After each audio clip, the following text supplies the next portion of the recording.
It's gonna-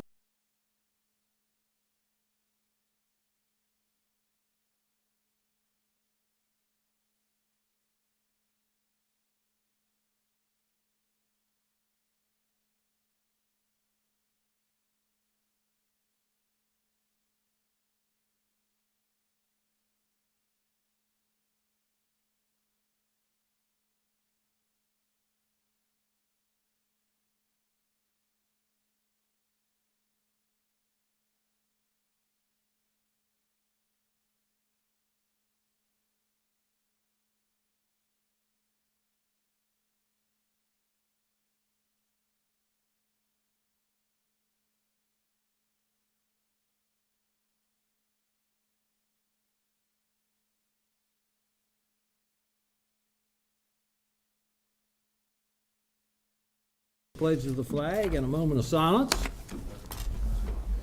That's voluntary. Mr. Harmony? I pledge allegiance to the flag of the United States of America and to the republic for which it stands, one nation, under God, indivisible, with liberty and justice for all.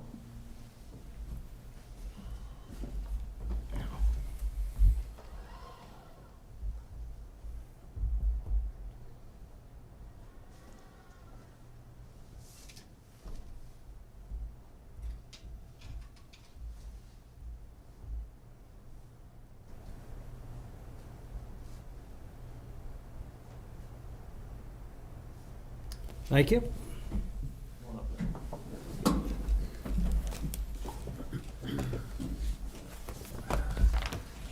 I have a present for you. I saw. Good morning. My name is Linda Carter. Good morning. Yes, ma'am. And I'm here on behalf of the incoming purchasers of Trading as Glory Days in Eldersburg. Settlement on most of the units of Glory Days. The franchisee has sold it to a new franchisee. Most of them settled, I think, on November 30th. There were a few what we call carve-outs, and Eldersburg was one of them because my advice to the client was, until and unless the board approved a management agreement, I didn't feel comfortable with allowing my clients to purchase the business, if you will.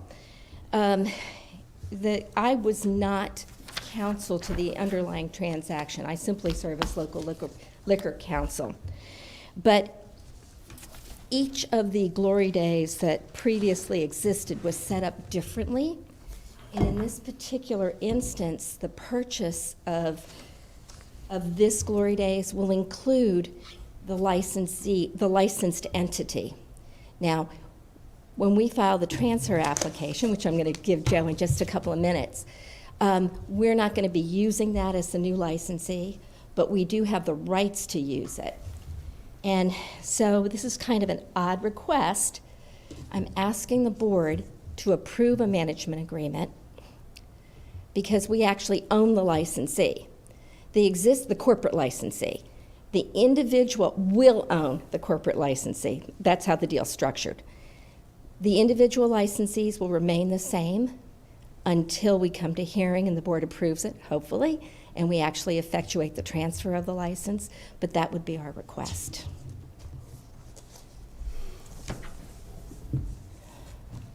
So you're going to continue the licensees that are on there now Correct. under this management agreement. That's correct, Mr. Chairman. And then the application will come before us for the new licensees. That's correct. And when we come before you, we'll have the existing licensees here if that's your druthers as well. What time period are we talking about? We're prepared to file the application today. I think that puts us in February. So this agreement would be possibly like 2.5 months. That's correct, Mr. Chairman.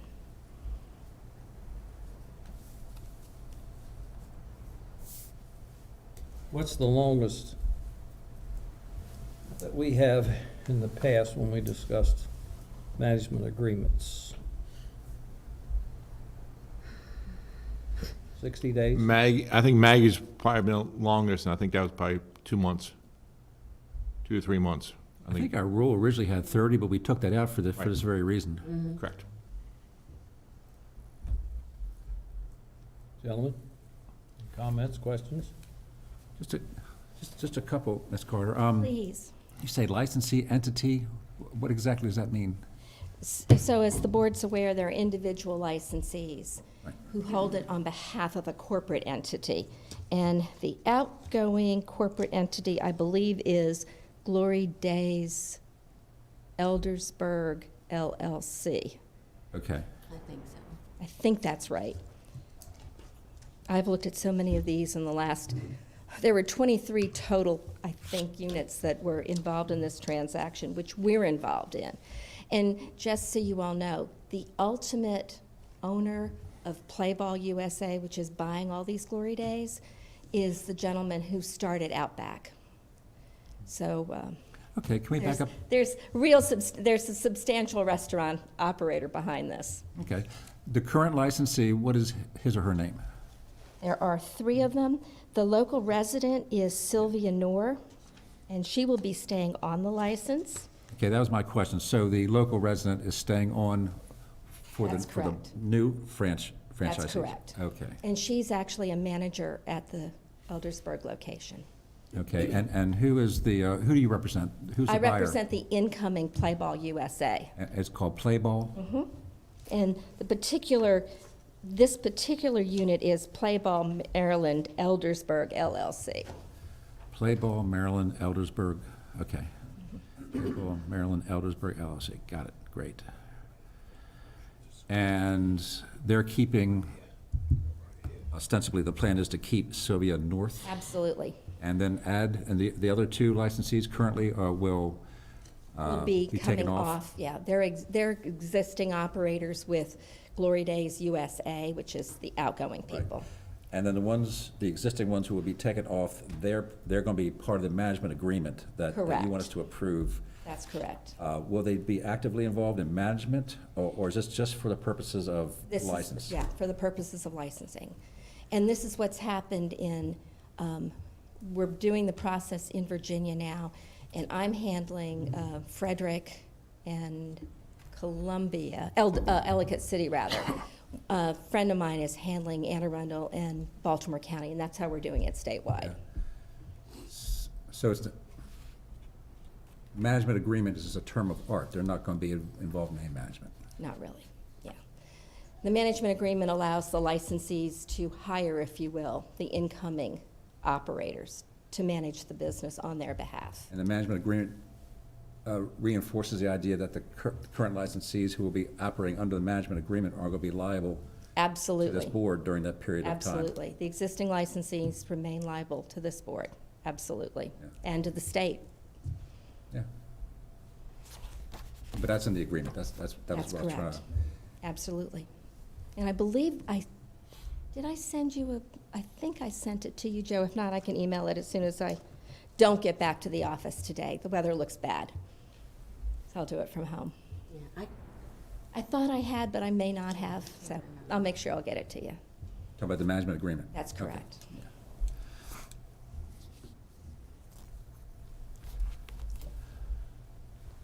Linda, your sticker's about to Oops. fly off. Thank you. I'm an official visitor. Any other questions, comments? No, I have no questions about it.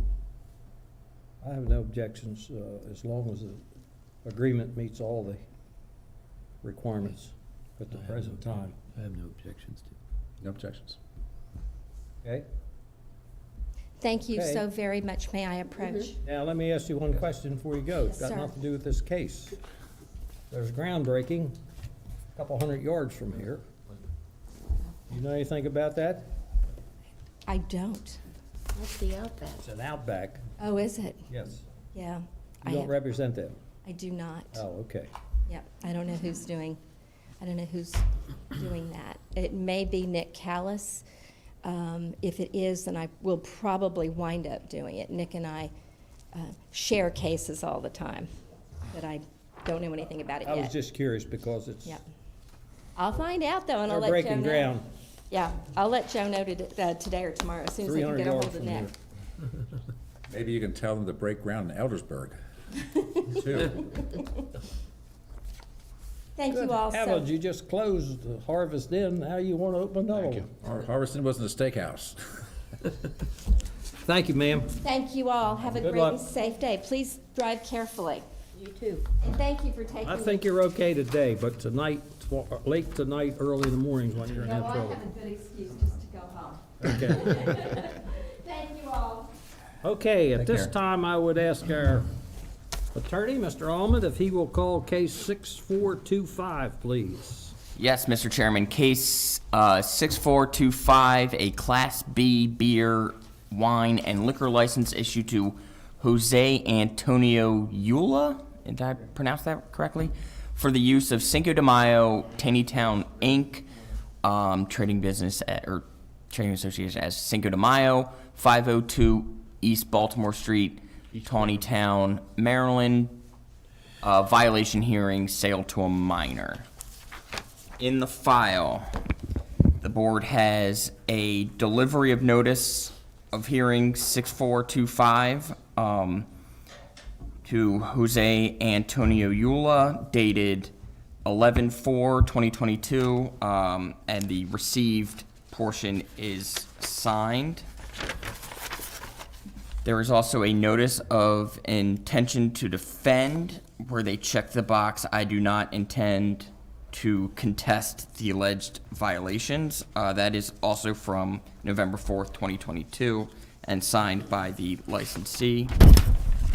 Apologize for that.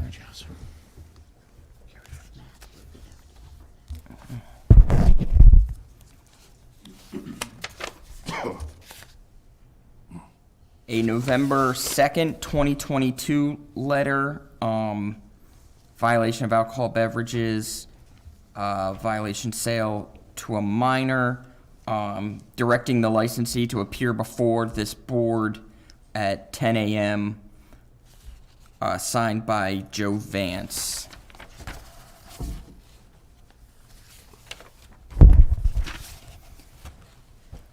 We have a report by Inspector James Pullen from November 1st, 2022. And the notice of violation for selling alcohol to persons under 21. This is the state's attorney diversion program document. Julianne Morgan McNeil, and has the signature of the accused seller. Mr. Chairman, I request that the file be entered into evidence. We'll accept that. Thank you. This time, all those who intend to testify in the case, please stand, raise your right hand, and be sworn in by Ms. Vance. Do you swear or affirm under the penalties of perjury that the testimony you're about to give is the truth, the whole truth, and nothing but the truth? I do.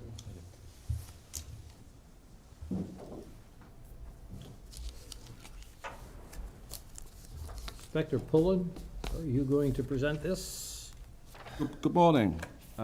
Jim Pullen, the Inspector for the Board of License Commissioners for Carroll County, 225 North Center Street, Westminster, Maryland.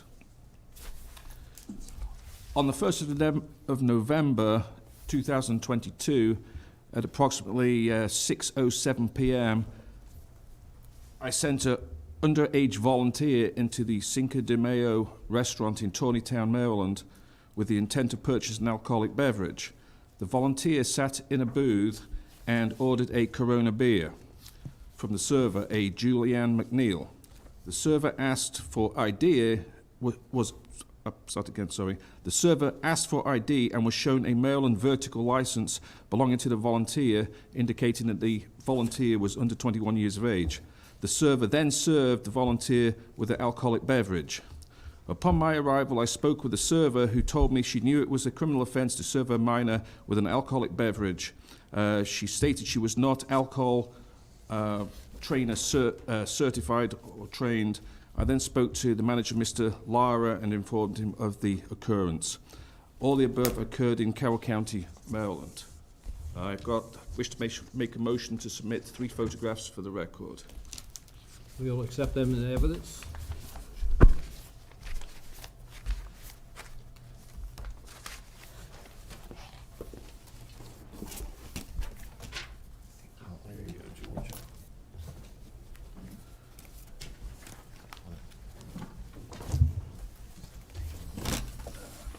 And the volunteer was 17 years of age.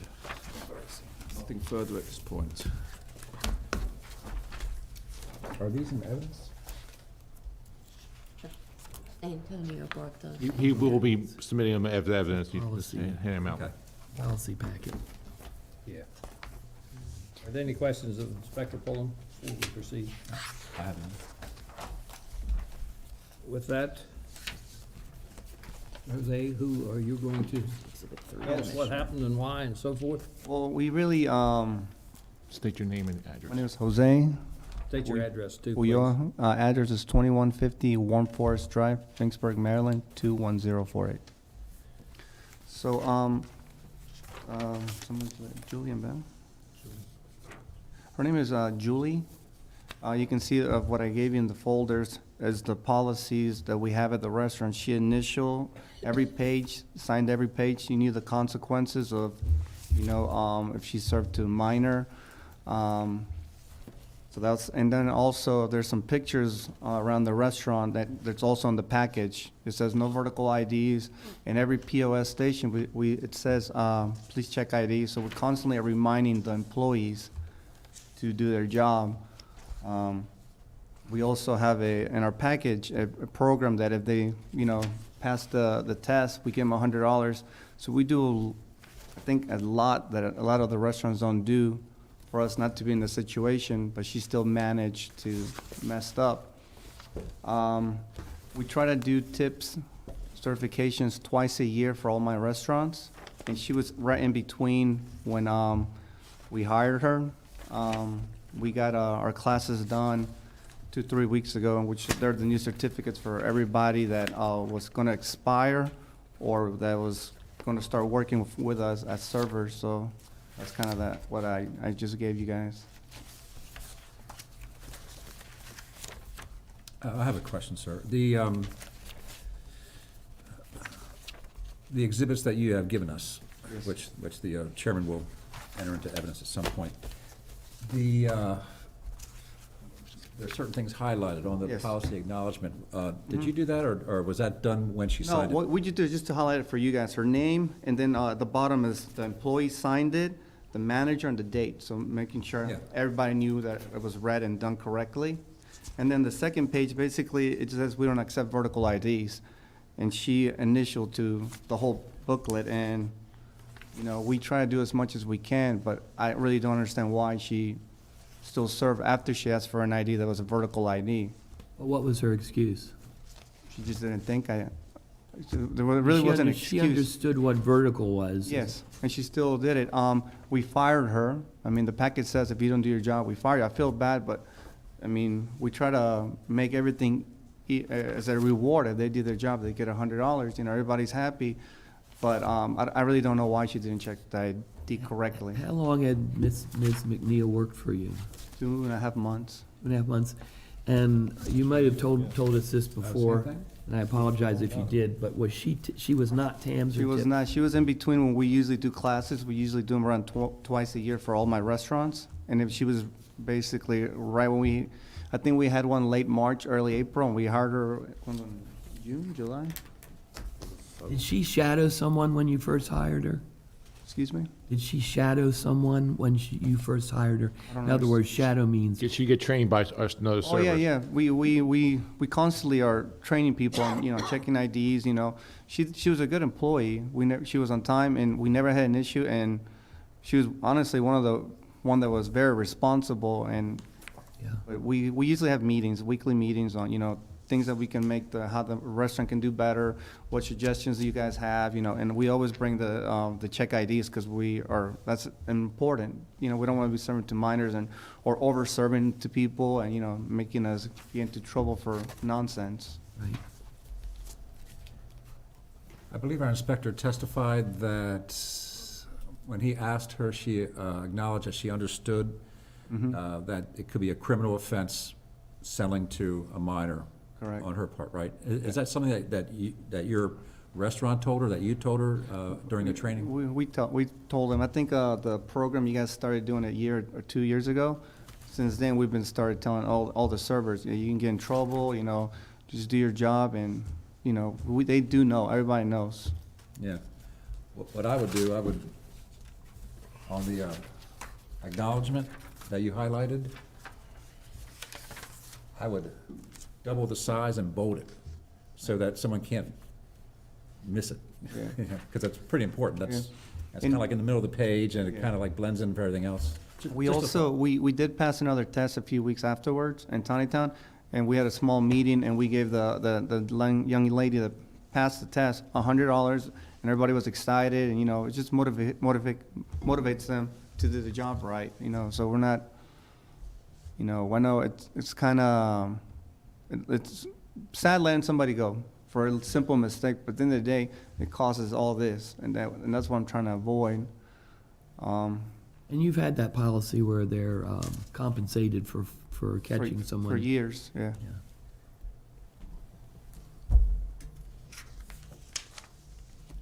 What was her, what did she say? You can- Why she served, or why she did? Identify yourself, state your full name and your address for the record, please. Yes, my name is Guillermo Lara. I live in 609 Cranberry Lane, Westminster, 21157. She just apologized. She said she was a little swell. She didn't really know what she did. The gentleman was there. He was very concerned, very overwhelming. She started crying. She apologized. She said, I don't know what I did. I don't know. That was Overwhelmed? overwhelmed, yeah. Were the restaurant very busy at that time, do you know? No, it wasn't busy. It wasn't really an excuse for it to happen, basically. We don't have any excuse. She just did a real mistake. And this was your first check. Yes. How long's that restaurant been open? 8 months. 8 months. How long have you worked for Cinco de Mayo? Since we opened in Tiny Town. Well, with Cinco de Mayo, the company, July 2021. Were you ever at Westminster address? Yes, For how long?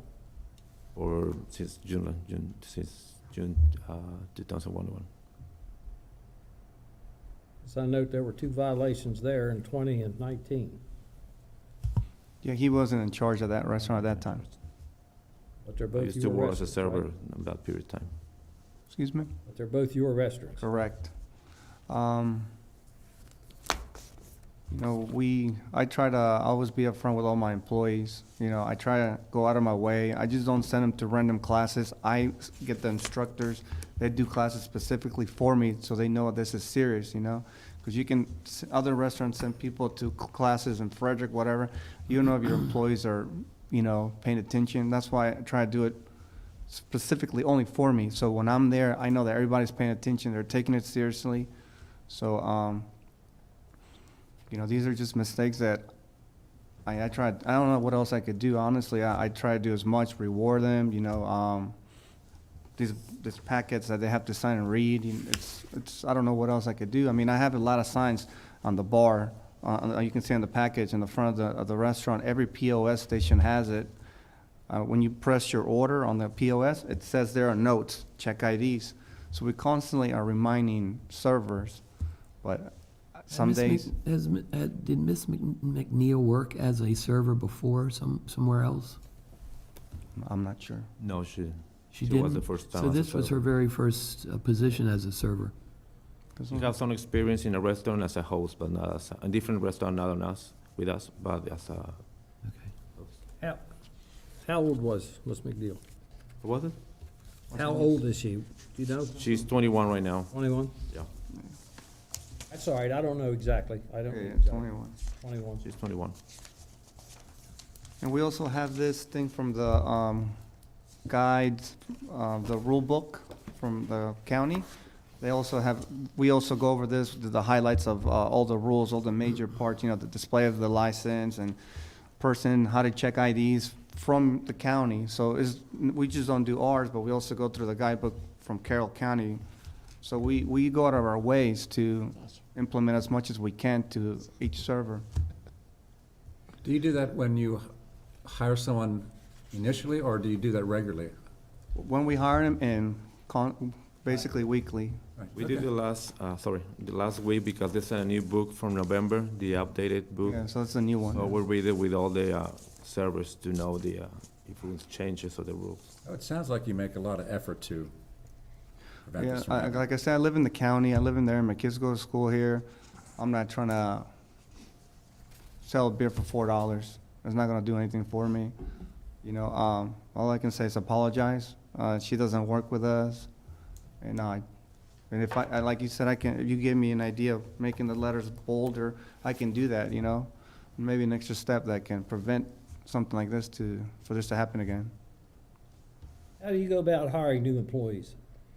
How do we hire them? Yes. What procedure do do you advertise or what? Yes, we advertise.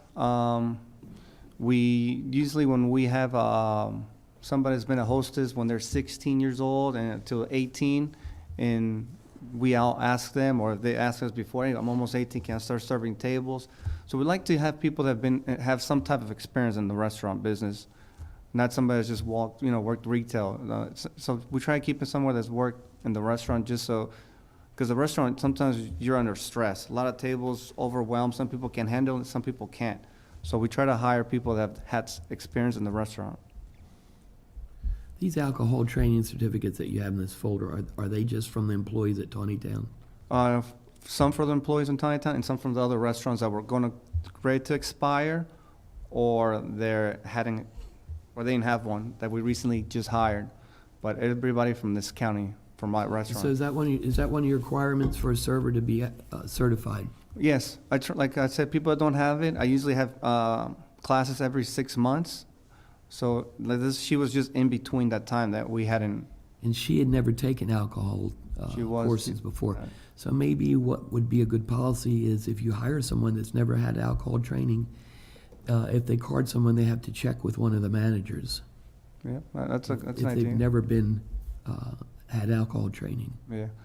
Yeah, that's a good idea, but I know that vertical IDs, it's so simple, don't accept them, we It's just, pretty a no-brainer. that's a no-brainer, and we do get people from Pennsylvania, they're very hard-headed, that's their ID and they don't want to move, they don't want to change it, and they get offended sometimes, but, that's just part of the rules we do as a restaurant, we don't accept vertical IDs, we have it on the front door at every restaurant that we have, but, just, when they get a vertical ID, don't even look at it, say, we don't accept it, we tell them all the time.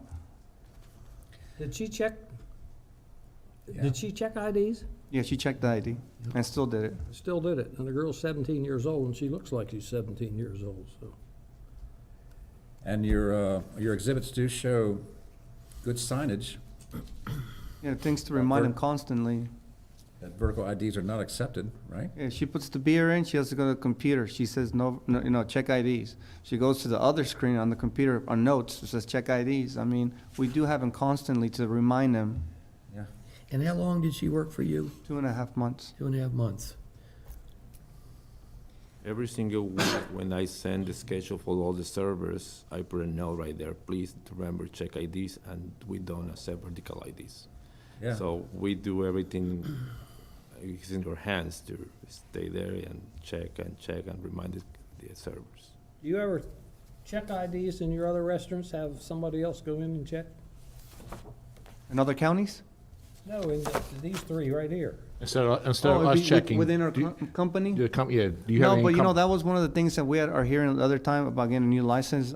Somebody was saying that before us, and that was actually a pretty good idea that we were actually thinking about. We haven't done it, but that's a good idea to do, just to keep everybody on their toes. And have something, maybe I can put it in my book, have some type of different reward, maybe not 100, maybe $20, something, hey, you passed our company test. So that's something we can certainly put in our handbook to motivate and to make sure everybody's on their toes. That is a good idea. Yeah. And some licensees do that. They send their own people in to see if they get checked. Yeah.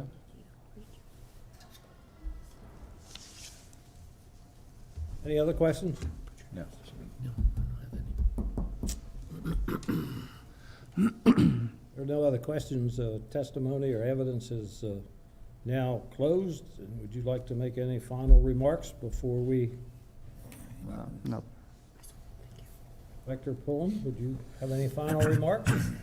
Everybody within the establishment was polite and respectful, and they realized that they'd made a mistake as soon as I approached them. So I'm sure from what we've heard today, there will be no repeat of it. And they did pass successfully the follow-up check I did earlier this month. There are no other questions? Testimony is now complete, and we will decide the case on its merits. Gentlemen, this is one of those cases we see too often, I think, that the licensee went to a lot of effort to make sure that this didn't happen, and it happened anyhow. They had visible signage that they do not accept vertical IDs. Their server acknowledged that policy. There's regular alcohol management training, it sounds like, in-house and also through TIPS or TAM. Unfortunately, this young lady fell in between, but nevertheless, it sounds like she definitely got training in-house because she was aware that it's a criminal offense to serve a minor. And that's the kind of thing that I believe the licensee passed on to his servers. And she really offered no reason why this happened. And it happened. Ultimately, the licensee is responsible. Although in practical sense, I see that you went through a lot of effort so that this wouldn't happen. Those are my thoughts. I agree with everything Mr. Barnhart has just said. It's an unfortunate situation. I happened to actually have been up there for dinner last night, and I can tell you that there's signage everywhere. From the minute you open the door to go in, there's a big sign with a vertical picture of a vertical license. So why this one server served even after asking for ID and saw that it was a vertical license, I don't know why she would do that. You probably do more to protect serving minors than probably 90% of the establishments in this county from the time I've been on the board that I've seen. The only one thing that I think you could have done different was if someone has not worked for you 6 months or more, if they card someone, they have to get that license approved by a manager. I assume you had a manager there when this happened. So that's the only other way I would think that you could eliminate a rogue, a server, from just serving someone if they haven't been there very long, like this individual. Yes. So with all that said, if it's okay with the chairman, I could make a Before motion. you do that, Mr. Ullman, do we need to have this entered as evidence? Yes, Mr. Chairman. Okay. Just one do you need? Just one would suffice.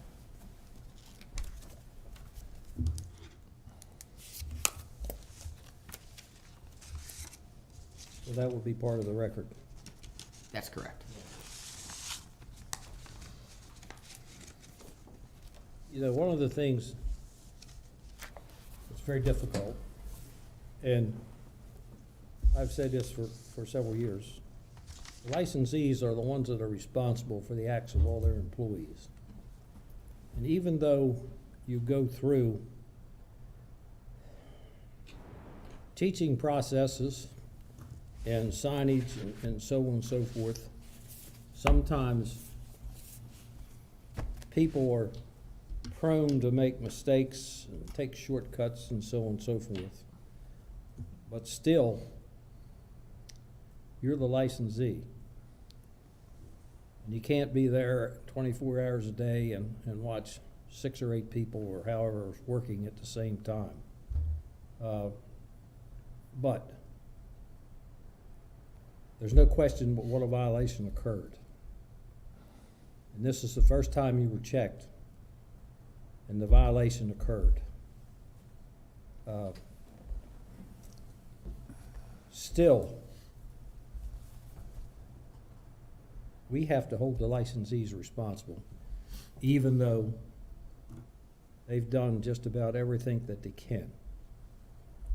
And I know that this packet that you gave and the signage and so on and so forth in the store and everything, many establishments are similar to your signage and so forth, and they have signs all over the place, but people ignore them, they get in a hurry and so on and so forth, and unfortunately, you as the licensee are gonna have to bear the brunt of the responsibility. So with that, if somebody wants to make a motion, I could make a motion if you like, Chairman.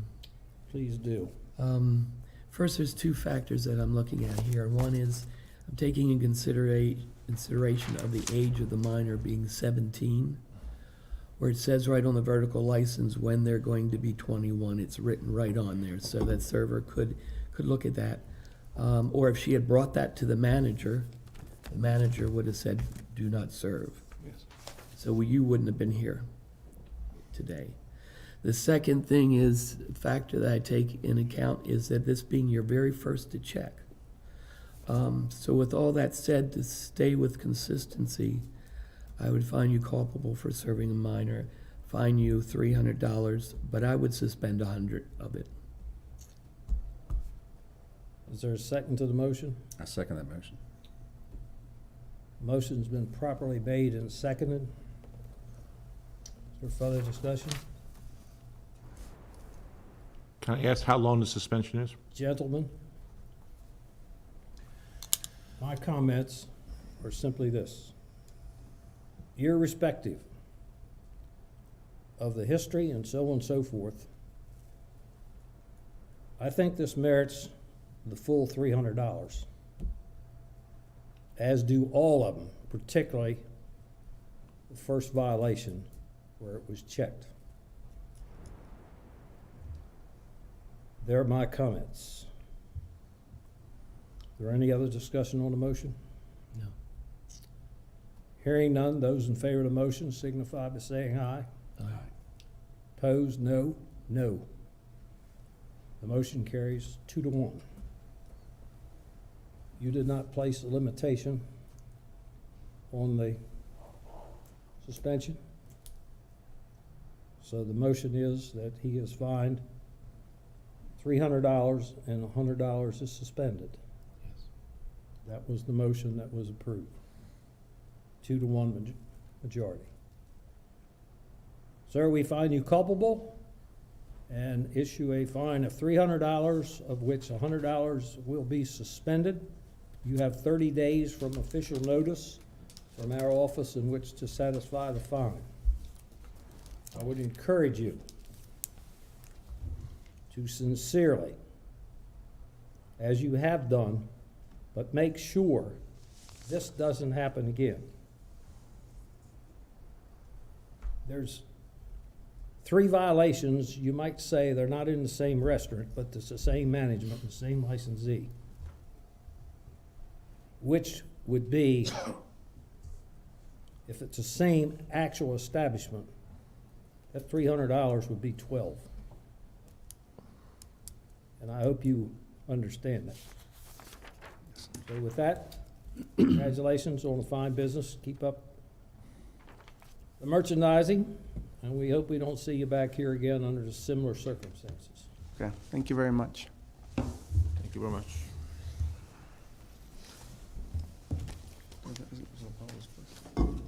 Thank you.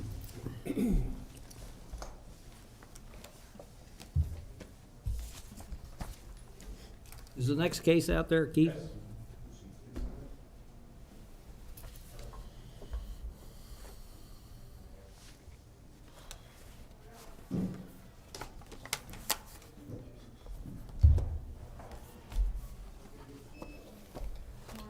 Good morning. Is that who I think? Yes, it is. Jessica, you're up here in hot seat next to me.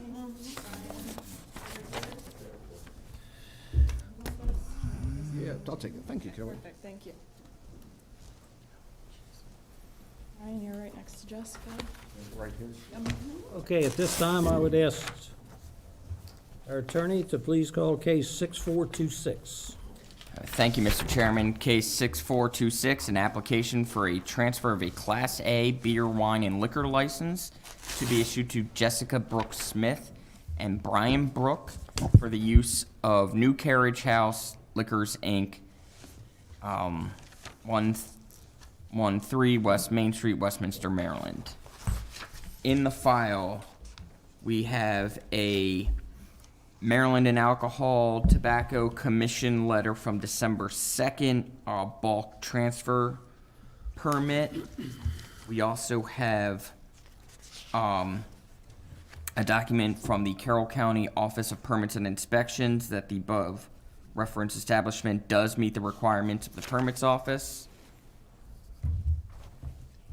We have a letter to Joe Vance from Mark Depot, the Director of Planning and Community Development of the City of Westminster.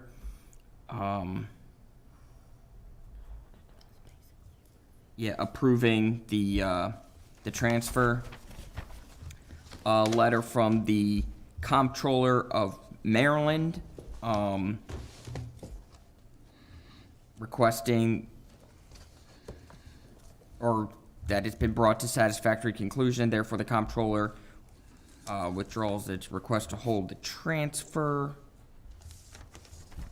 We have a Friday, November 18th, 2022 notice in the Carroll County Times for the public hearing of this hearing.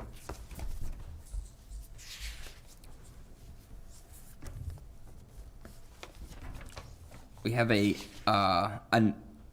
document from the Health Department, from the Collections Office from Belinda Zell. The above referenced establishment does meet the requirements of this office. With the same document from the Health Department from Lisa Staley that the above referenced establishment does meet the requirements of this office.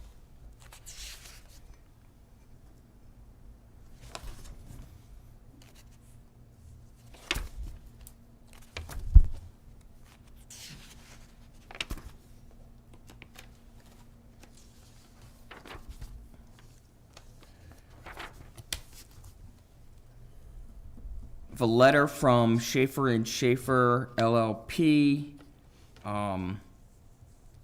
the application package,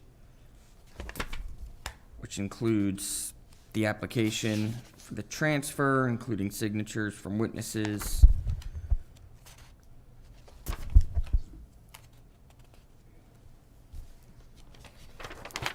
And the file is the application.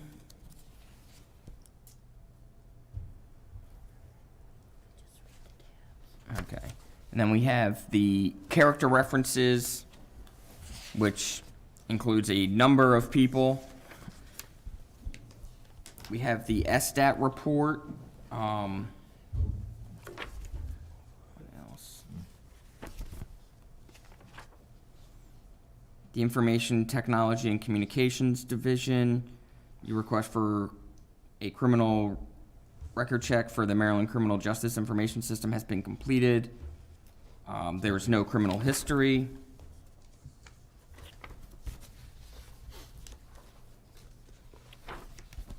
Workman's comp insurance. The driving record.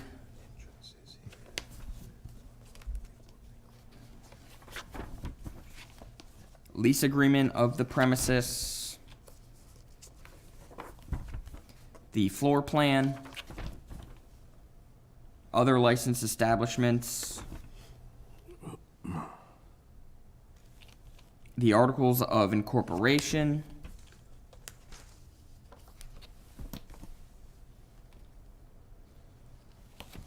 We have the financial information regarding shares.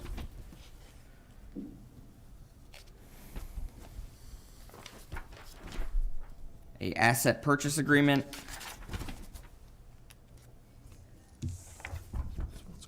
The bulk transfer application You should have a liquor license. and the plot plan for the property. Mr. Chairman, I request that the file be entered into evidence. We'll accept that into evidence.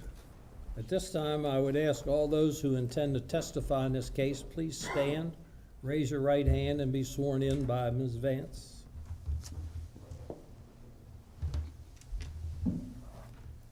Do you swear or affirm under the penalties of perjury that the testimony you're about to give is the truth, the whole truth, and nothing but the truth? I do. Thank you. You may be seated. Ms. Kelly, welcome. Good morning. Thank you. Good morning, Mr. Chair, members of the board. Kelly Schaefer Miller, Miller, 73 East Main Street, Westminster, Maryland, 21157. I'll give a very brief opening statement. I have with me to my left Jessica Smith, one of the applicants, and then further down to my left, Mr. Brian Brook, the second applicant. This is a transfer application for an existing packaged goods store known as Carriage House Liquors. It is located on Main Street in Westminster, kind of near the intersection of Main and Pennsylvania Ave. Mr. Atul Patel is also present. He is the existing licensee and owner of the store. As I explained in the cover letter to the application, the anticipated transaction will be that Mr. Brook purchases the real property, and then under the name of New Carriage House Liquors Incorporated will operate and run the business, which is an entity that is owned by Ms. Jessica Smith and Mr. Brook. They will testify to this during the hearing, so you will hear that specifically from them, but Jessica is Brian's niece, so they are family and related and are entering into this business transaction together. So with that, I will first call Ms. Jessica Smith.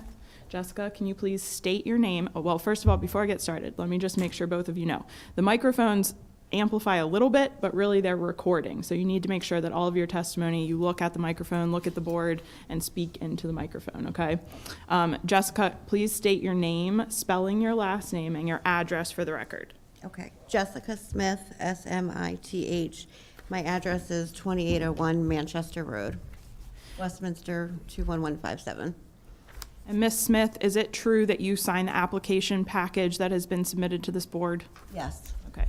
And you understand that you are applying for a transfer of a Class A beer, wine, and liquor license? yes, Okay. Are you a registered voter and taxpayer in Carroll County? yes, Now, the name, you just heard me in my introduction state this, but the entity name included on the application is New Carriage House Liquors Incorporated. Is that accurate? yes, it is. Okay. Now, that is an entity, as I described, that has contracted to purchase the existing business, correct? Yes, Okay. And is it accurate to say that that transaction would result in an entirely new ownership of the packaged goods store? yes, Okay. And are you a stockholder in that entity? yes, I am. How much stock do you hold in that entity? 10%. Okay. And who are the other stockholders of that entity? Brian Brook, Okay, so it's just Brian Brook is the only other Yes. stockholder. Okay. And what is your relationship to Brian? he is my uncle. Okay. And is it accurate that Brian owns the remaining 90% of the stock? Yes, Okay. In terms of your business plan for this packaged goods store and owning this, will you play an active role in the day-to-day business? yes, I will be on site daily and plan to have an office and work in the store. I'm going to circle back a little bit. What is your current employment? Currently, I manage properties. Brian has multiple rentals in Westminster, and I oversee them on a daily basis. So you and Brian are already work together in a business capacity. Is that accurate? Yes, Okay. And so in taking on this packaged goods store, you will continue that property management side of things as well. Is that accurate? yes. Okay. Where will your office for that role be? It will be at the packaged goods store. So it will be in the same building, correct? Okay. Now, in terms of the day-to-day operation of the packaged goods store, do you have any experience in the industry of serving alcoholic beverages? Back in the late 90s, I did work in a liquor store for a couple years. Okay, so you're relatively familiar with the sale and exchange process involved in a packaged goods store? Yes. Okay.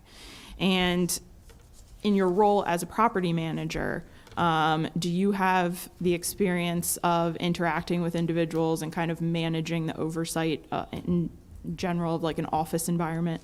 Yes. Okay. Will that also be your role as part of this packaged goods store? Will you be managing the day-to-day operation? Yes, I will. Okay. And have you become TIPS or TAMS certified? Yes, I have. Okay. I actually brought a copy of your certification. So Jessica, I'm showing you what I have marked as applicant's exhibit 1. Is that a copy of your TIP certification? Yes, it is. Thank you.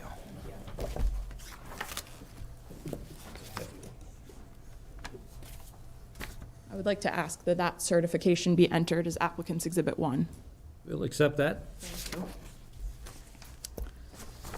So let's talk a little bit about the actual business plan. Jessica, how many employees do you intend on having at this location? Myself and probably 3 to 4 other people. Okay. And have you and Brian discussed how you're going to hire those people? Do you already have people in mind? How is that going to work? So far, we have 2 people lined up. One person will be full-time. That's my stepson, and then my daughter will be part-time. And we're looking for at least one other person to work with us. And will you be the day-to-day manager of those employees? Yes, I will. And what is your intent or plan on having those employees similarly TIPS or TAMS certified? They will be certified with the TIPS. They actually both have already started to work on it. Okay. So the employees will all also be TIPS or TAMS certified? Yes. Okay. Now, in addition to requiring employees to be TIPS or TAMS certified, have you and Brian discussed having an in-house training process to train new employees? Yes, well, they will work with me at the register. We will also have an operational handbook that goes over the different codes and things that they are allowed to do and can't do and things like that. Okay, so you and Brian have started drafting an employee sort of handbook and general policy guide, is that accurate? Yes, we have. Okay. Now, over the past few months, I think it's safe to assume that you didn't just, yesterday decide to buy this packaged goods store. So over the past few months, have you kind of had the opportunity to work with Mr. Patel and kind of observe and get familiar with some of the vendors and just how the business works overall? Yes, I have. Okay. Yes, I've been working in there about the last 3 weeks at least. Okay. So in your business plan and your plan on training employees, have you and Brian discussed any policy on the acceptance of vertical IDs? We will not accept them. Okay, so you have decided that you will not accept vertical IDs? Correct. Okay. Do you intend to have some kind of signage to that effect if it's not already in existence at the store? Yes, we do, and I do believe there's a sign on the door now. Okay. Have you discussed whether you will have some kind of carding policy in terms of like an age cutoff? Like you will card anyone who looks under a certain age or anyone who, Yes, anybody under 40 would be carded. Okay. And have you had the chance in working with Mr. Patel over the past few weeks to get somewhat familiar with the point of sales service system at the store? Yes. Okay. Does that service system also kind of have a check in place whereby it requires the entry of a birth date Yes, in making it a does. sale? It requires a birth date for any sale that has an age restriction. Okay.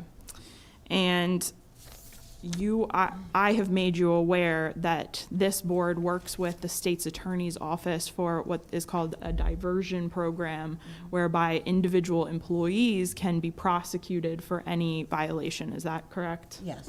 Okay. Do you have a a plan in place to train and make sure that all of your employees are notified of that? Yes, we have a form that explains it to them, the program, and they'll have to sign it, and it will be in their employee folder So- at hire. Okay, sorry, I didn't mean to jump the gun there. So that will be part of the initial in-house training process that you go through with employees after Correct. or during their tips and TAMs? Yes. Okay. In terms of, obviously, you're familiar with the existing store, is there any plan to change the existing floor plan? Is there any plan today to change really much of the operation of the existing packaged goods store? No. Okay. So a lot of, what this board and others are familiar with is what they will see at this location, correct? Yes. Okay. Have you and Brian discussed having some surveillance cameras or security in place as well? Yes, there's cameras now, and those will stay in place. Okay, so there are existing security Yes. cameras, okay. So, Ms. Smith, you understand that although this application is in the name of New Carriage House Liquors Incorporated, that you personally are liable and responsible to this liquor board? Yes. Okay. So in the event that this liquor board has any need to contact you for anything, information, violations, et cetera, you are the first point person, correct? Yes. Okay. And have you had the opportunity to make yourself familiar with the Carroll County's Liquor Board's Rules and Regulations packet? Yes, I have. Okay, now it's known as the Red Book. About a month ago, it was known as the Yellow Book. I was gonna say, is it changed now? Gold book. Oh, excuse me, the Gold Book. So the Red Book, and you understand that you need to have a copy of that on site, correct? Yes, I do. Mhm. Okay, and are you willing to comply with all of those rules and regulations? I am. Okay. Those are my only questions of Ms. Smith. Gentlemen, do you have, any questions of license A applicant? Ms. Smith, did you say that you had experience in the past with alcohol? Yes, in the late 90s, I worked at Packaged Goods in Baltimore County. Okay, did you ever hold a license? No.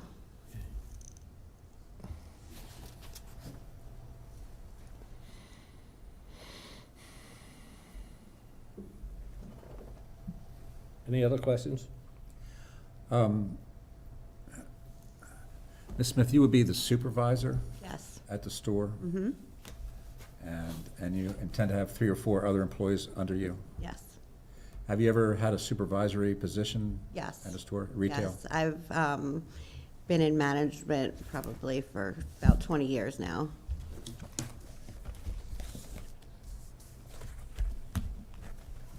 And that would be the property management business?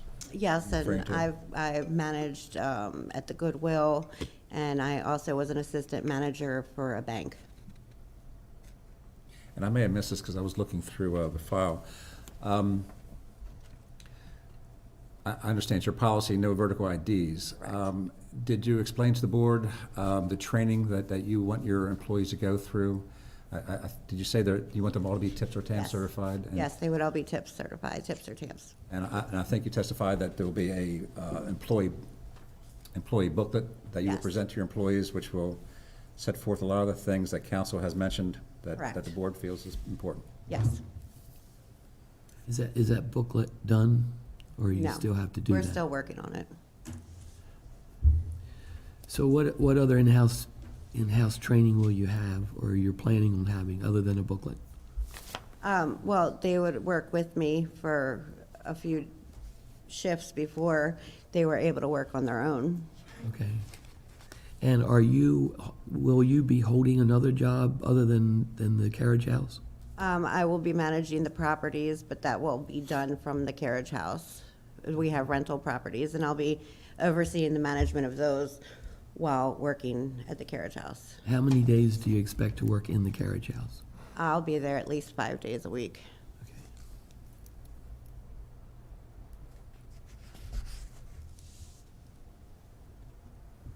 Any other questions I have none. this time? Thank you. I would next call Mr. Brian Brook Brian, can you please state your name, spelling your last name, and address for the record? My name is Brian W. Brooke, Brooke, and my address is 3545 Butler Road in Butler, Maryland, 21023.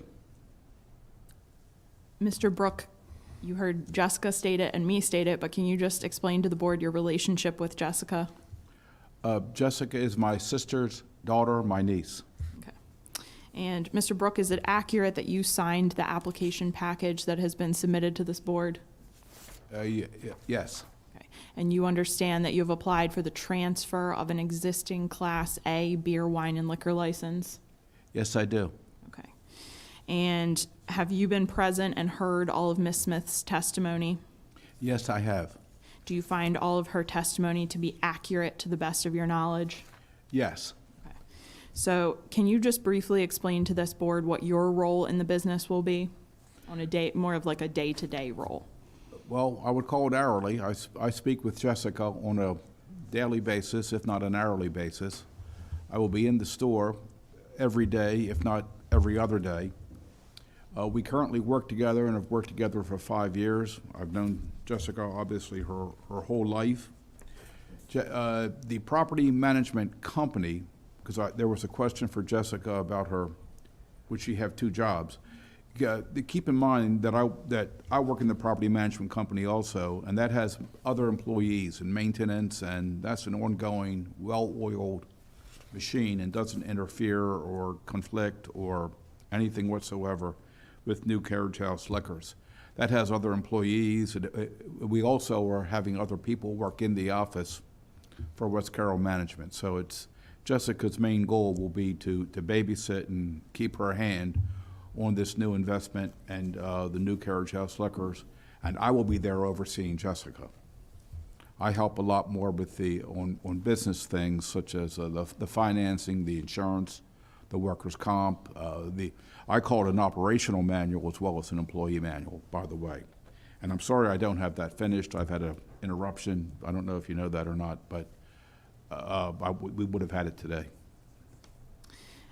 Mr. Brook, do you have any experience in the industry in the service of alcoholic beverages? Not in alcoholic beverages. I was prior to this in the insurance industry for 35 years in the commercial insurance, and there's not I think a restaurant or a bar or tavern or packaged goods store that we have not been in or have insured or have worked with over the last 35 years. It was a large company, which I sold years back, and then went into the property management business after that. So an accurate summary would be that you are familiar with the industry but do not have direct experience in the service of alcoholic beverages. That's correct. I've underwritten, I've watched them, and have underwritten them for, hundreds of commercial businesses, including liquor and restaurant and packaged good. And along with Ms. Smith, over the past few months, have you had the opportunity to familiarize yourself with this operation, with Mr. Patel's vendors, and just the overall existing business? I have. I've known Mr. Patel, I believe, for 4 years. I've met with him continuously for the last 4 years. We have spoken probably almost monthly for 4 years, while Mr. Patel has considered selling this or not. So we've stayed in touch. I've been in this business many, many, many times up to this point, not as a client, but to get to know Mr. Patel, to take a tour of it and see the operation. I have phoned Mrs. Vance over the years. You may recall I'm the one that's called over the years to ask you questions. I have visited and studied over a score of liquor stores in Carroll County and watched them and their operations, taken tours, met the owners and the management. So while I haven't owned one or worked in one, for a layperson, I have a fairly in-depth. Mr. Brook, have you had the opportunity to become TIPS or TAM certified? I have, yes. Okay. Now I'm showing you what I've marked as Applicant's Exhibit 2. Is that a copy of your TIPS certification? Yes. Do I have to write an opinion for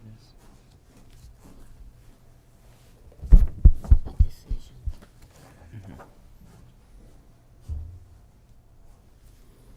would like to ask that that exhibit be entered, please. Excuse me, we'll accept that. Thank you. Mr. Brook, what % stockholder are you in this entity? I am a 90% stockholder, and there are no others than Jessica and myself. Have you, and you understand, similar to Jessica, that although this application includes the New Carriage House Liquors Incorporated name, that you are individually responsible to this liquor board? Yes, I do, completely. Okay.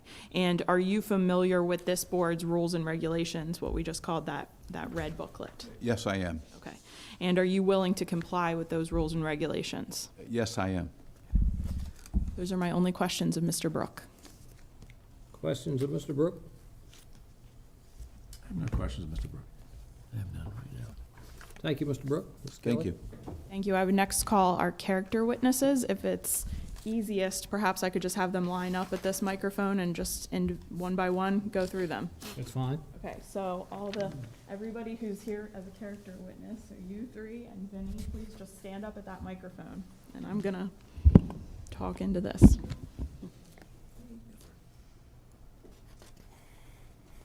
All right, Vinny, you're gonna start us off. All right, Vinny, please state your name, spelling your last name, and your address. Good morning. My name is Vincent Pryor O'Grady, O''Grady. My address is 11 Summer Fields Court, Lutherville, Maryland, 21093.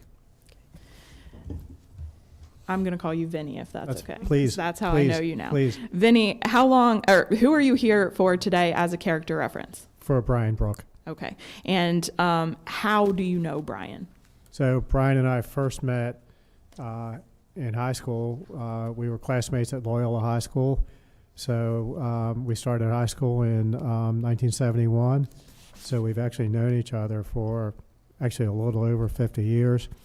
And then we became very close friends about probably 15 years ago when our boys went through the local Boy Scout troop together. And they both made Eagle Scout. And in fact, Brian's son and my boy, who is the same age as Brian's son, are roommates down in Fat Hill in Baltimore City with two other guys right now. And we've just become very close friends with Brian and his family. Do you find Brian to be an honest and reliable person? Absolutely. And do you believe that Brian is a fit and responsible person to hold a liquor license? Absolutely, yes. Those are my only questions for Vinny. Questions of this witness? I have none. I have none. We have none. Thank you, sir. Thank you. I would next call Anitza. I'm going to call everybody by their first name. My apologies. Anitza, please state your name, spelling your last name, and address for the record. Good morning. Can you hear me? Yes, ma'am. Oh, 'cause Just it's talk a okay. little louder. Sorry. I think you can move that if you need Microphone to. down. Yeah, I think you can just kind of. Yep, There we you go. I never was much of a singer. Good morning. My name is Anitza Stamus Searles, Searles. I live at 708 Chapel Ridge Road, Timonium, Maryland, 21093. And Anitza, who are you here for today as a character reference? Mr. Brian Brook. Okay. And how do you know Mr. Brian Brook? Brian and I have been friends for over 25 years. Our children were in preschool together, then they went to lower school and grade school together. Our sons were in the same Boy Scout troop, Cub Scout troop. They became Eagle Scouts together. Currently, we are still very, very, very close friends. Okay. In your experience with Mr. Brook, do you find him to be an honest and reliable person? Yes. Do you believe that Mr. Brook is a fit and proper person to hold a liquor license? Yes. Thank you. Those are my only questions for Ms. Anitza. I have no questions. Thank you very much, ma'am. Thank you. All right, Ashley, please state your name, spelling your last name, and address for the record. Hi, I'm Ashley Gibb, GIBB. I live at 2 Dorothy Avenue, Westminster, Maryland. And Ashley, who are you here for as a character witness? Jessica Smith. Okay. And how do you know Jessica? I am engaged to her son, Dylan. Okay. So how long have you known Jessica? A little bit over 3 years now. Okay. And do you find Jessica to be an honest and reliable person? I absolutely do. Do you believe, and you've heard her testimony here today, do you believe that she is a fit and proper person to hold a liquor license? Without a doubt. Okay. And do you know where Carriage House Liquors is Yes, I do. located? Yes. Okay. Do you believe that it will be beneficial to continue having a liquor store at that location? I do. Okay. Those are my only questions of Miss Ashley. I have no questions. You say she will be your future mother-in-law? Yes, sir. You better not say anything bad.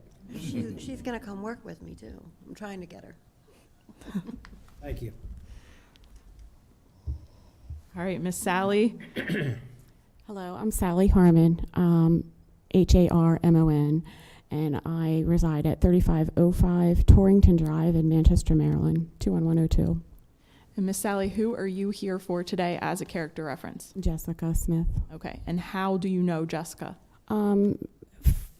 Basically, she was a neighbor of my niece and family members and in the community. And how long have you known Jessica? About 30, 35 years. Okay, so over that time you've become friends? Yes. Okay. Mm-hmm. And in your knowledge of Jessica, do you find her to be a fit and honest person? Yes. Okay.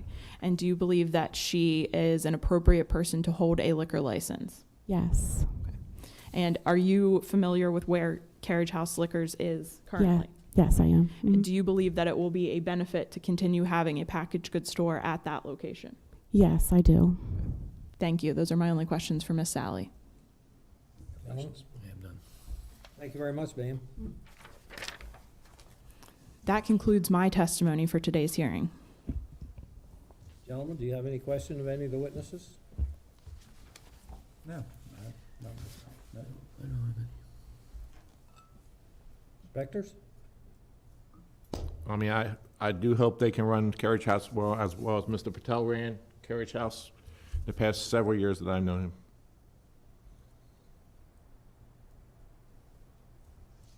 That's the goal. That's the goal. I was surprised that all of your character witnesses, nobody went to McDaniel College or Western Maryland. When Miss Kelly asked if they knew where the premises were. Which is pretty close. Indeed it is. There are no other questions? No. Mr. Patel, do you have anything to say? You can if you want to. State your name and address, Right, come just up- for the record. Come up to the mic, state your name and address. Pressure. Make it official. I'm Atul Patel, PATL, 2874 Constellation Way, Finksburg, Maryland, 21048. I know Brian for almost 4 years now. He's a really nice, good person. His business knowledge is very good. I mean, he consistently was calling me every month. We were talking every month.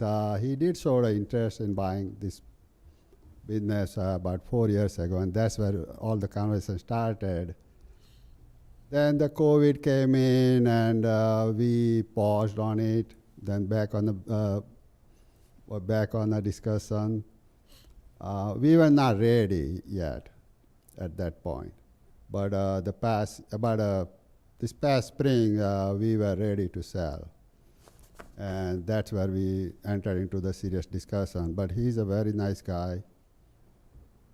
He knows it all. I'm in business side, so I know that he will be a good business owner. He will make sure that it's done right. That's for sure. Jessica, I know her for last 6 months plus, yes, and she's as good. I mean, they know community because they have their properties in community, so they know community very well. they know what is right and wrong and what to do about it. So I know they will take care of it. Jessica, we've been training her, and she picks up very fast, everything very fast. So I don't see she's going to have any issue with that. We always think about community and what is right and wrong and what to do about it. And we're going to work with her to make sure that things are done right.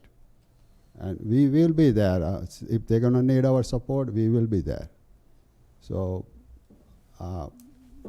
we are committed to make sure that communities serve well. Thank you very much, sir. Thank you, Mr. Patel. If there are no other questions at this time, testimony and evidence is closed, and we'll proceed to closing arguments. Thank you, Mr. Chair, members of the board. I think we've presented a very strong case with two very qualified applicants who, although, Mr. Brook does not have direct experience in the service of alcoholic beverages, I think the host of other business experience he does have will lend to the management and very solid operation of this existing business in Westminster. And so with that, I would ask that you approve the requested transfer for the Class A beer, wine, and liquor license to Ms. Jessica Smith and Mr. Brian Brook. Thank you. Thank you. Excuse me, inspectors? Nothing Any else to closing add. comments? Nope. With that, testimony is closed, and we will discuss the merits of this application and make a recommendation. Well, I can say that from hearing the testimony from Ms. Smith and Mr. Brooks, it seems like they have vast business experience, and they seem very fit and proper, and they've certainly had people to back that up. So I would approve it if it was me, so. Well, council has made a very thorough presentation, as usual, and I agree with her closing remarks, and I agree with Commissioner Harmoning's remarks. The applicants have testified that they're both TIPS and TAM certified. They understand the personal liability of operating a liquor license in Carroll County, personal responsibility to this board. And they also understand the possible criminal ramifications of serving underage at a liquor board. I mean, a liquor store. You both have, I think, good business experience. You both seem to be very comfortable with operating a Class A establishment. Your character witnesses are very persuasive. You're people of good character, and you're clearly fit and proper to hold this liquor license. So I agree with council in her request to grant this application, and I'm prepared to make a motion, Mr. Chairman. Yes, sir. In case 6426, which is an application for the transfer of a Class A beer, wine, and liquor license to be issued to Jessica Brooke Smith and Brian Brook for the use of New Carriage House Liquors, Inc., trading as New Carriage House Liquors. I move that the application be granted by this board. Motion's been properly made. Is there a second? I second that. Motion's been properly made and seconded that this board issue a Class A beer, wine, and liquor license to Jessica Brooke Smith and Brian Brook for the use of New Carriage House Liquors, Inc., trading as New Carriage House Liquors, 113 West Main Street, Westminster, Maryland, 21157 in Lexington, District 7. Any further discussion on the motion? No. Hearing none, all those in favor signify by saying aye. Aye. Aye. Opposed, no. So ordered. Congratulations, best wishes, and you'll carry on Charles Frederick Brem's former establishment. Thank you very much. Thank you. Thank you. Happy holidays. Thank you all. Thank you. Thank you. Thank you. Patel, whatever you have in the future, good luck to you. Thank you.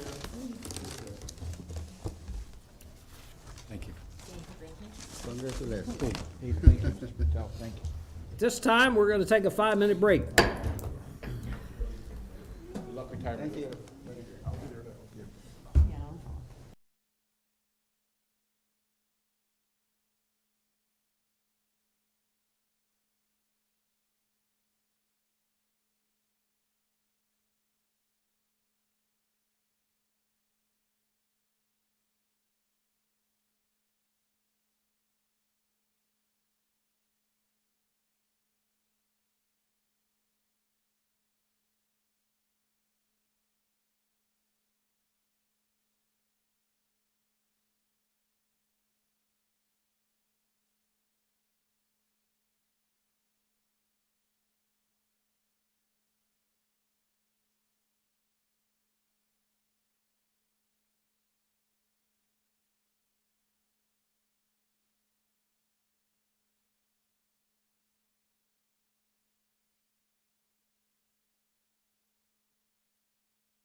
At this time, I would ask our attorney to please call case 6428. Okay, case 6428, an application for a new Class D beer wine license to be issued to Jennifer M. Elliott for the use of Market Tavern LLC, trading as Finch Market, 27 East Baltimore Street, Tawnytown, Maryland. In the file, we have a letter to Joe Vance from the Maryland Comptroller's Office, advising that the matter has been brought to a satisfactory conclusion. Therefore, the Comptroller of Maryland withdraws its request to hold this transfer. We also have a document from the Carroll County Collections Office that the above referenced establishment does meet the requirements of this office.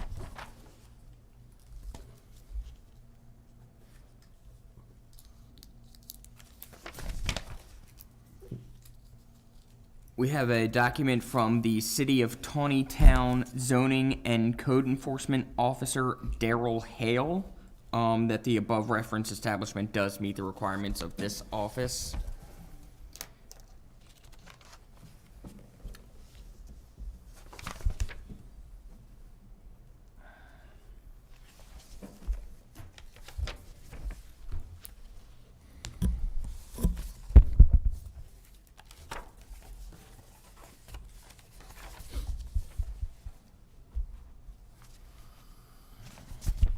We have a public notice from the Carroll County Times on Friday, November 18th, 2022. Notice of public hearing for this hearing today.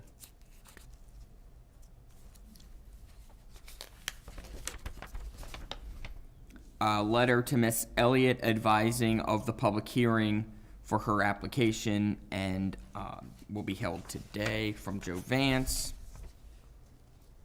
The application to this board, a list of character references,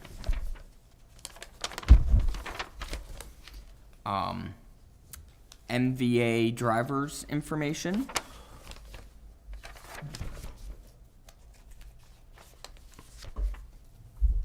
a criminal background check,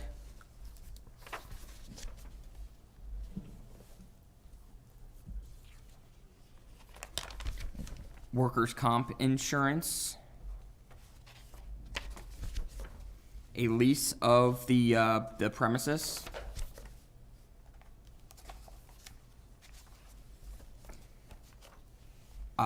certification from the Department of Assessments and Taxation, corporate information, the financial makeup of the company, a floor and plot plan, and the adjacent establishment. Mr. Chairman, I request that this file be entered into the record. We'll accept that into the record. Thank you. This time, I would ask all those who intend to testify in this case, please stand, raise your right hand, and be sworn in by Ms. Vance. Do you swear or affirm under the penalties of perjury that the testimony you're about to give is the truth, the whole truth, and nothing but the truth? I do. You all may be seated.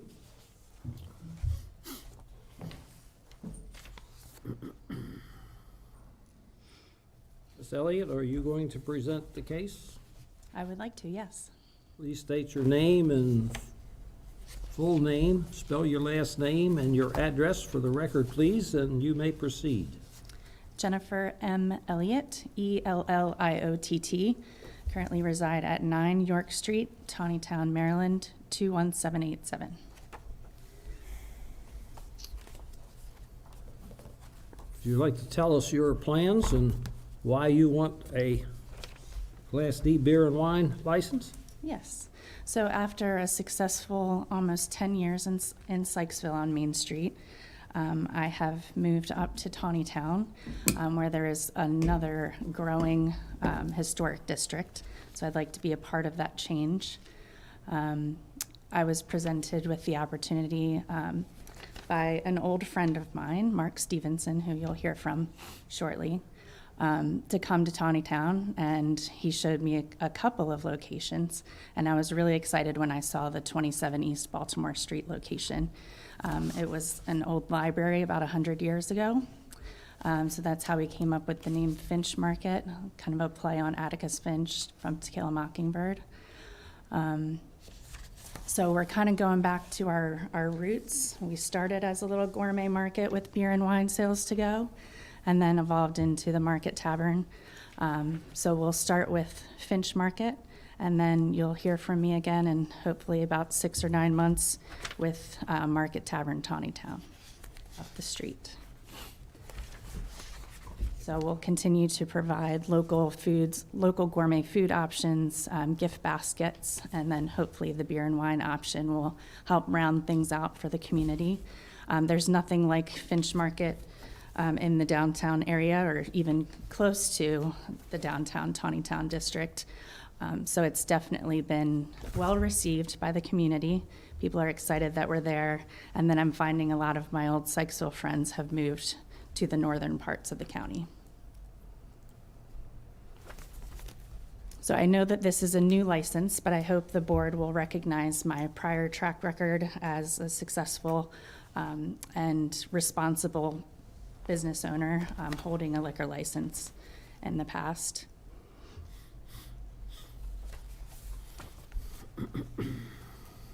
Gentlemen, any questions of Ms. Elliott this time? And do you have an expected date of opening? We are already open. We're just open without the liquor license. Okay. So you have all the necessary certifications from the county and the Yes. town and all this kind of stuff. And you're selling what kind of goods? So local gourmet food. So it's a little grocery store with a little higher end products. Try to focus on the surrounding community to pick out the products. But cheeses and charcuterie. We'll have some dairy from South Mountain Creamery shortly, as we just got the health department approval. So like you testified to, it's reminiscent of what you started Mm-hmm. Market Tavern in Sykesville. Yes. And how long have you been open? Finch Market, we opened on November 16th. Ah, okay. How are things going? Good, yeah. Not as much foot traffic as Sykesville, but it's coming along. So It's also very cold outside. is this the property that's on the corner of Main and FSK Highway? No. Where is this then? So 27 East Baltimore Street is approaching the square, the corner of York and East Baltimore. It's about 2 doors up from the fire department. Yes, Okay. that's better. And next to City Hall. Okay. So in your application, you have this for the use of Market Tavern LLC. Mhm. And who owns Market Tavern LLC? I do. 100%? Mhm. Okay, in the file, there's some documentation that,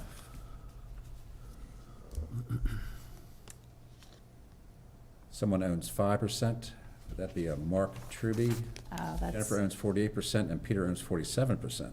So that is a newer change. Okay. So can you provide us the documentation that supports that? How was that change made? So Mark Truby is my ex-brother-in-law, and then Peter Truby is my ex-husband. Right. So there was a sale of marital property that resulted in me buying him out of the business. Okay, I saw that, but I saw a transfer from Peter to Jennifer of 48%. So that was one transfer. Now you say there's been a second transfer? Mhm, yes. And who is the resident agent for Market Tavern LLC? That would be me. Okay, so again, we'll need documentation, because right now the resident agent in our file Mhm. is Peter. Okay. And I'm sure that's not how you want it. No. And, you know, okay. Okay. I will follow up with that.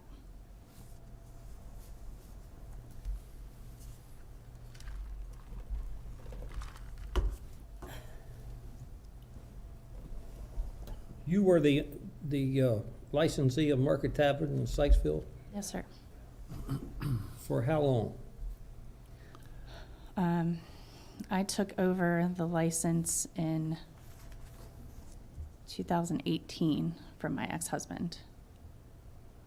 But I was involved in running all of our businesses since 2013. And Market Tavern was there since 2013? Mm-hmm.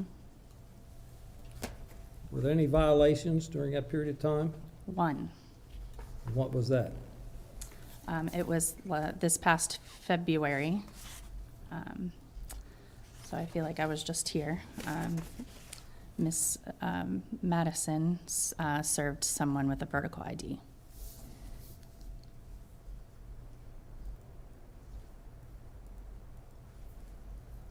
Market Tavern, I'm trying to think, was there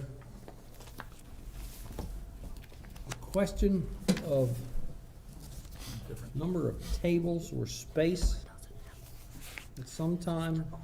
Long ago, we did have an issue when we moved to the most recent location at 7540 Main Street. We had to knock down walls, and you guys had provided a temporary approval so that we could do the build-out in order to serve liquor.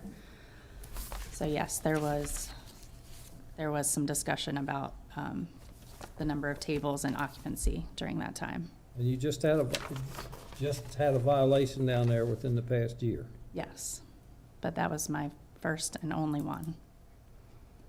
And you've been there since 13? Correct.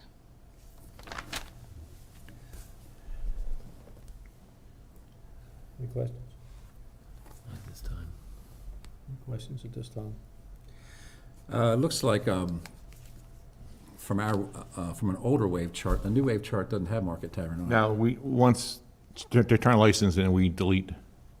Yeah, okay, that makes sense. Anyhow, it looks like that you had years of successful compliance checks, and then you had the recent problem. Mm-hmm. Right, so- okay. Okay, is there any other questions of the applicant at this time? Not this time, no. Okay. There are no other questions at this time. Would you like to move on? We can move on. Okay, I have some of my friends that are in the audience speak on my behalf. okay. Who wants to start?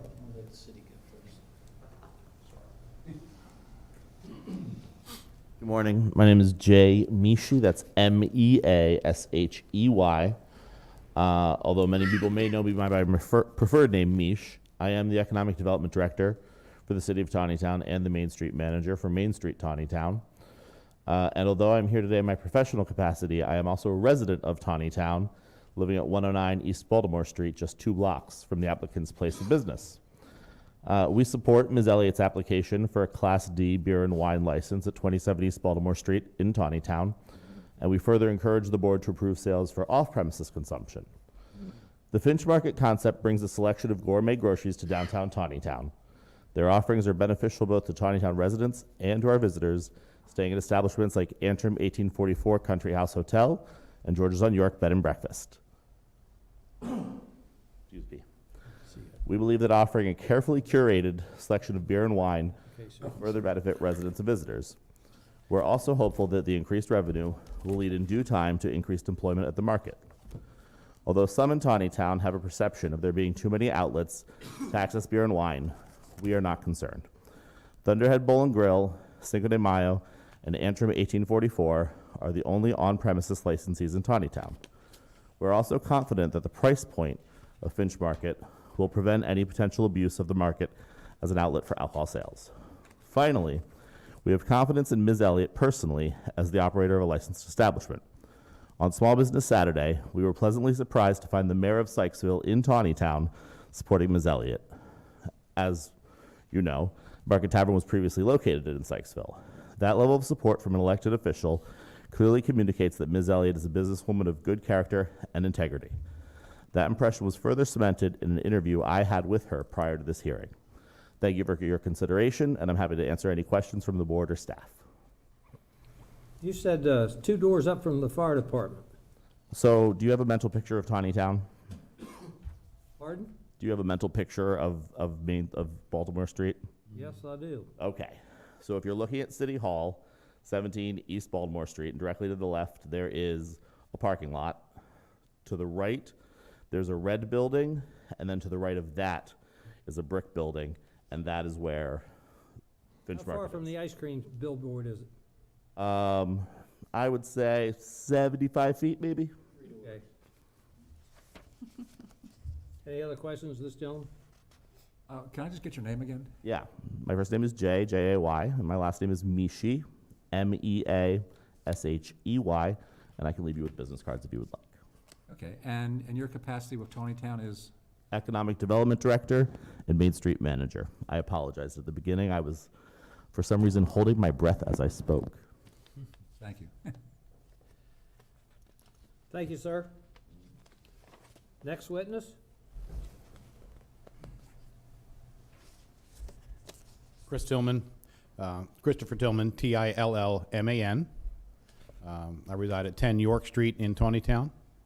I am also owner of George's on York Bed and Breakfast at that same location. I have only known Miss Elliott for a very brief time since she moved up to Tawnytown, but I can tell you that in 2016, when we were looking at locations to build out or open a bed and breakfast, we had been in Sykesville and were very pleasantly and very impressed with her operation from that time. So I'm familiar with the location. At one point earlier in this year, several of us in town were actually looking at possibly opening a wine bar in that particular spot, which we were going to actually we were using Market Tavern as a model.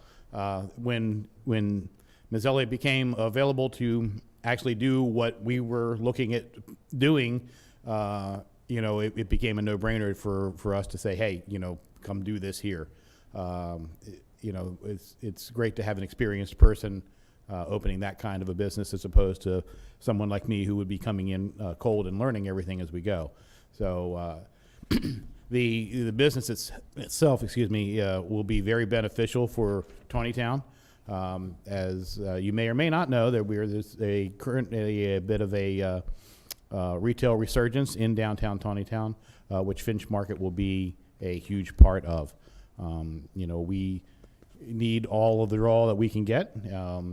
Ms. Elliott spoke of the not so much foot traffic, but we want to actually, obviously change that, and Finch Market opening will be part of that change. So we are speaking for myself, for my business, and also speaking for the Tawnytown Chamber of Commerce. We are very much in favor of Ms. Elliott opening her business there and having the liquor license. Questions of this witness? How does your bed and breakfast do? Does it do? We're doing fine. We had our best year ever this past year. We survived COVID.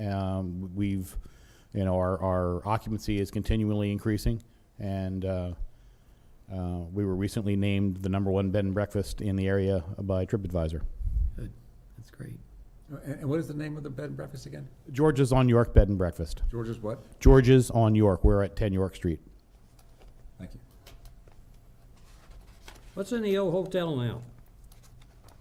The old hotel is apartments, and there's a barber shop on the ground floor, and also a reverse mortgage business, occupying office space on the corner.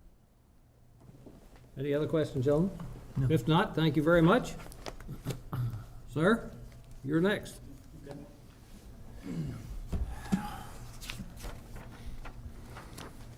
My name is Mark Stevenson, Stephenson. I reside at 9 York Street in Tawnytown, Maryland, 21787.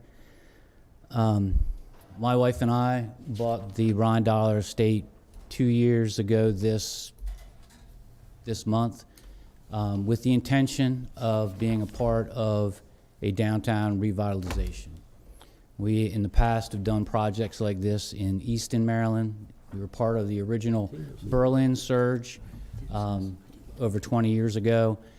And after living in Baltimore for 10 years, we decided we had enough of that, and we had a brand new baby born, and we wanted to come out back to more of a rural setting. Tawnytown, sort of got on our radar as expansion for that kind of opportunity. You drive through the town and, you know, you can tell there hasn't been a lot happening for a long time, but that's changing. And we want to be a part of that. When we found out, I've known Jen since, I've known her over a decade, since the Salazan chocolate days of the very beginning of Market Tavern. She was a customer of mine for a number of years for our family business. And when I found out that she had a situation in Sykesville, as Mr. Tillman had mentioned, we already have had plans to sort of upscale the revitalization in the town, and she is more than the perfect fit. Not just the type of business, but the quality of person that she is. The demographics in West Carroll County aren't what they used to be. And the opportunity for the folks that are moving into the developments that are coming out here don't have a place to participate like they could, like they will. Westminster, Frederick, and Gettysburg, they get that money. They get that economic development. New economic development director working hard to make those things happen. The bigger picture and the smaller Main Street picture. This Finch Market is the beginning of what I believe is the linchpin to finally get that revitalization push over the hump. The downtown needs food and beverage. It needs a place to socialize. It needs a place for patrons of the Antrim, the George's on York, and just the residents of the town to be able to go. That doesn't necessarily, mean you're driving through a drive-through. They need a sit-down place. They need a place to congregate, and they need that salt or whatever. I can never remember the name of that really cool place right here in Westminster, next to the Rock Salt. Rock Salt. An establishment that people, have the local feel. It has a local supplier, and it's the feel that we currently only have one opportunity to get half of that experience, on the other end of town. Finch Market is, the reason why I say it's the linchpin is because this is what allows Miss Elliott to start again with her full offering of what started, in my opinion, the big push in Sykesville a decade ago. And if we can give her this opportunity to make this part happen, phase 2 of Miss Elliott in Tawnytown is a bigger project, is that big mainstay. But we have to get her established on this one while we're working on that one, and to keep the momentum that Tawnytown has begun to build. So we're not really just talking about opportunity for her. This is a really important two-phase project for this town. And not to put any crazy pressure on you, but this is as close as Tawnytown has ever been in recent years of really making that change happen. So. And that's all I got to say. Thank you. Any questions of this witness? No.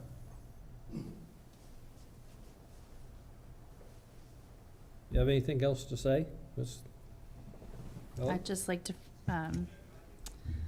thank my friends from Tawnytown for coming with me.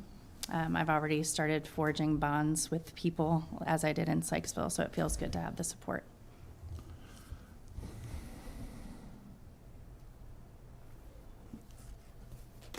Gentlemen, do you have any other questions of Ms. Elliott?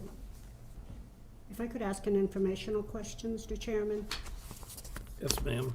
A Class D license is restricted to a tavern, boutique, or specialty establishment, and she lists herself in here as a food market. I just wondered how that makes it a specialty, or makes it the criteria for a Class D. My question would be, are there any other Class Ds in that district, because they're only allowed one? Nope. The only one. That's the only one in The brewery got moved, where the brewery used to be, right? and they got moved out of the Class Ds. There are no other Class Ds. Tawnytown's allowed one. The interpretation, what page is that on? 39.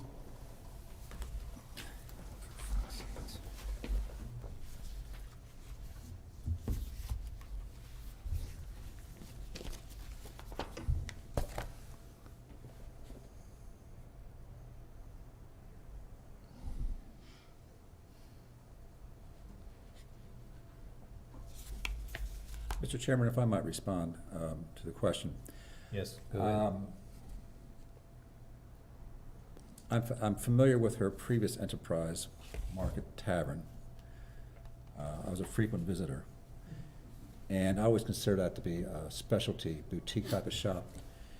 She would provide cheeses you couldn't get anywhere else, specialty,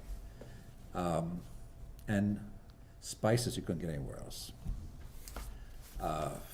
And I think that's what she intends to do here, is not to provide Budweiser necessarily at the bar, but special beverages that you're not finding too many places.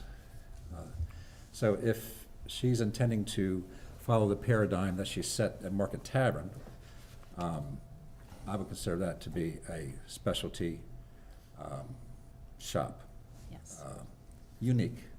That is correct. I try to work with smaller distributors, which gives me harder to find wines, and then I focus on the craft, hard to find beers, because people are very into that. Yeah. You So- can get Miller Lite anywhere. Right. So it's similar to the Vinyl Main Street, which has wines that you can't walk into a package and get. So they're kind of specialty. That's my interpretation. Thank you for your clarification. Yeah, my presumption was that it would be a very similar establishment as she had in Sykesville, as Commissioner Barnhart has just explained. That's why my only question was if there was another Class D up there, they're only allowed one in the district, so that's why I asked. Any further questions of the applicant? I do. Serve food where you are now? No. So it's just a market? Yes. Just a market, and then the tavern is coming soon, I so you'll understand. see me again. Thank you. So it will be similar to what you did in Sykesville? Mm-hmm. But I'll have a full kitchen this time. You will have? You said. Yes. Okay. Well, that'll be a big step up. Yes, definitely. There are no other questions of this witness. Inspector Benford, do you have any comments? Yes, I do. I do not believe Miss Elliott would be fit and proper to hold her license. There are several examples I had when she was at Market Tavern. During that underage violation, she was at the tavern at the time drinking. She was not behind the bar, but she was drinking while the underage sale went on.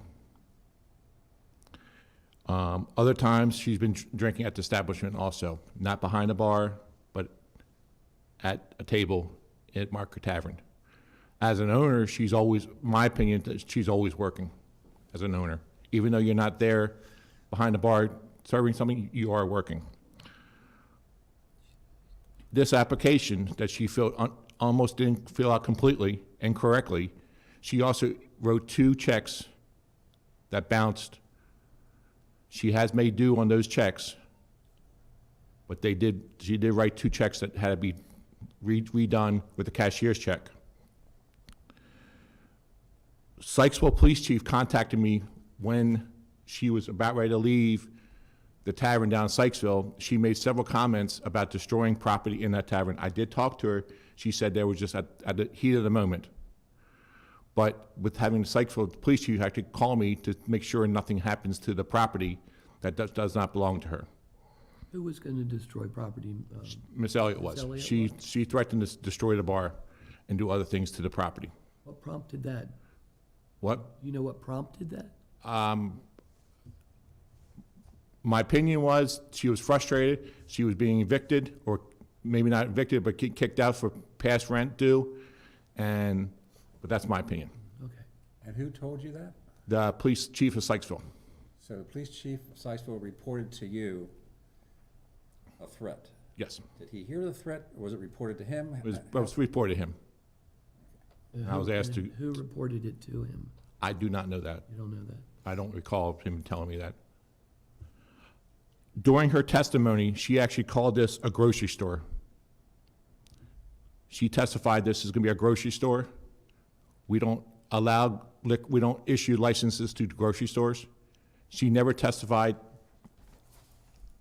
throughout her testimony until asked by your recollection how this is a specialty restaurant. She never testified it's going to be independent wine. She never testified it's going to be hard. So I don't think, as a gourmet market or / grocery store, that we should issue a license to her. So she told you that it was a grocery store? No, she testified to you today That it was here a grocery store? that it's going to be a grocery store. I was trying to explain the gourmet food market aspect of it, but to include the hard-to-find beer and wine. But she never testified that. She said she called it a grocery store. She never said hard to find beer or wine. She never says anything about specialty beer and wine. Only time, Mr. Barnhart, that's what you believed she was going to do, but we don't know that for a fact. She never testified for that. Have you been there? I posted it, but I looked inside, but I've not been inside. Okay, then, Mr. Chairman, is it all right for me to ask a follow-up question to the Certainly. applicant? Ms. Elliott, can you tell us what food goods are available in your store now? Yes. So specialty potato chips, peanuts, crackers, cheese, salami, different sauces, cooking goods, olive oils. We do have some bath and body products as well. We're doing our seasonal gift baskets that are a big hit during the holiday season. Okay, so let's talk about the foods.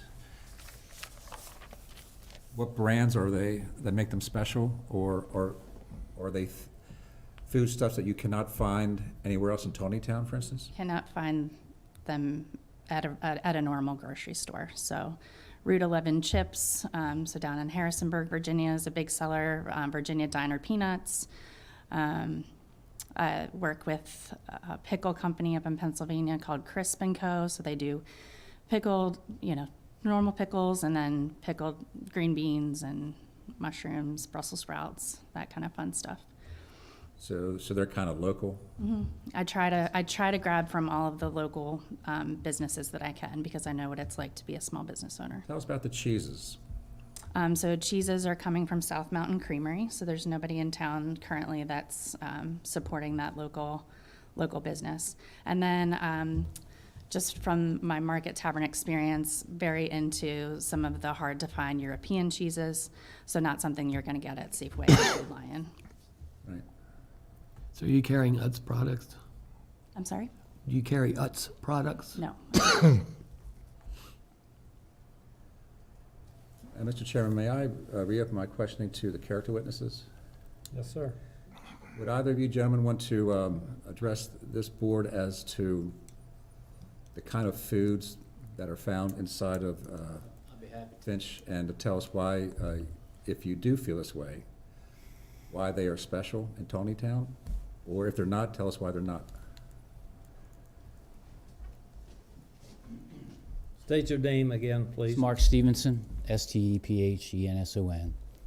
So the reason why I even know Jen Elliott is because they, in their original concept, as she's doing independently in this project, the crux of the business is all about local sourcing, okay? It's not about Cisco, it's not about giant food, it's about local. The whole model, and this is a model that I have built a business in the last 25 years that is all focused on local, okay? Now local could also mean like Virginia Diner. It's a company that sells its product on the bigger market, okay? You can find that in some higher end stores like a Whole Foods or a Wegmans, maybe, I don't know. but they're a family company nonetheless. So they qualify in, and they're also in Virginia. They're within 150 miles, so they're in the scope of that, okay? The point is that all of the products that you'll find there, you could look on that package and you could call that company and you're probably going to get the guy that either owns it or made it, okay? The wine, you know, there's only so much regional wine you can get, but there is hard to find wine you can get that's not from the region. So it's all specialty, okay?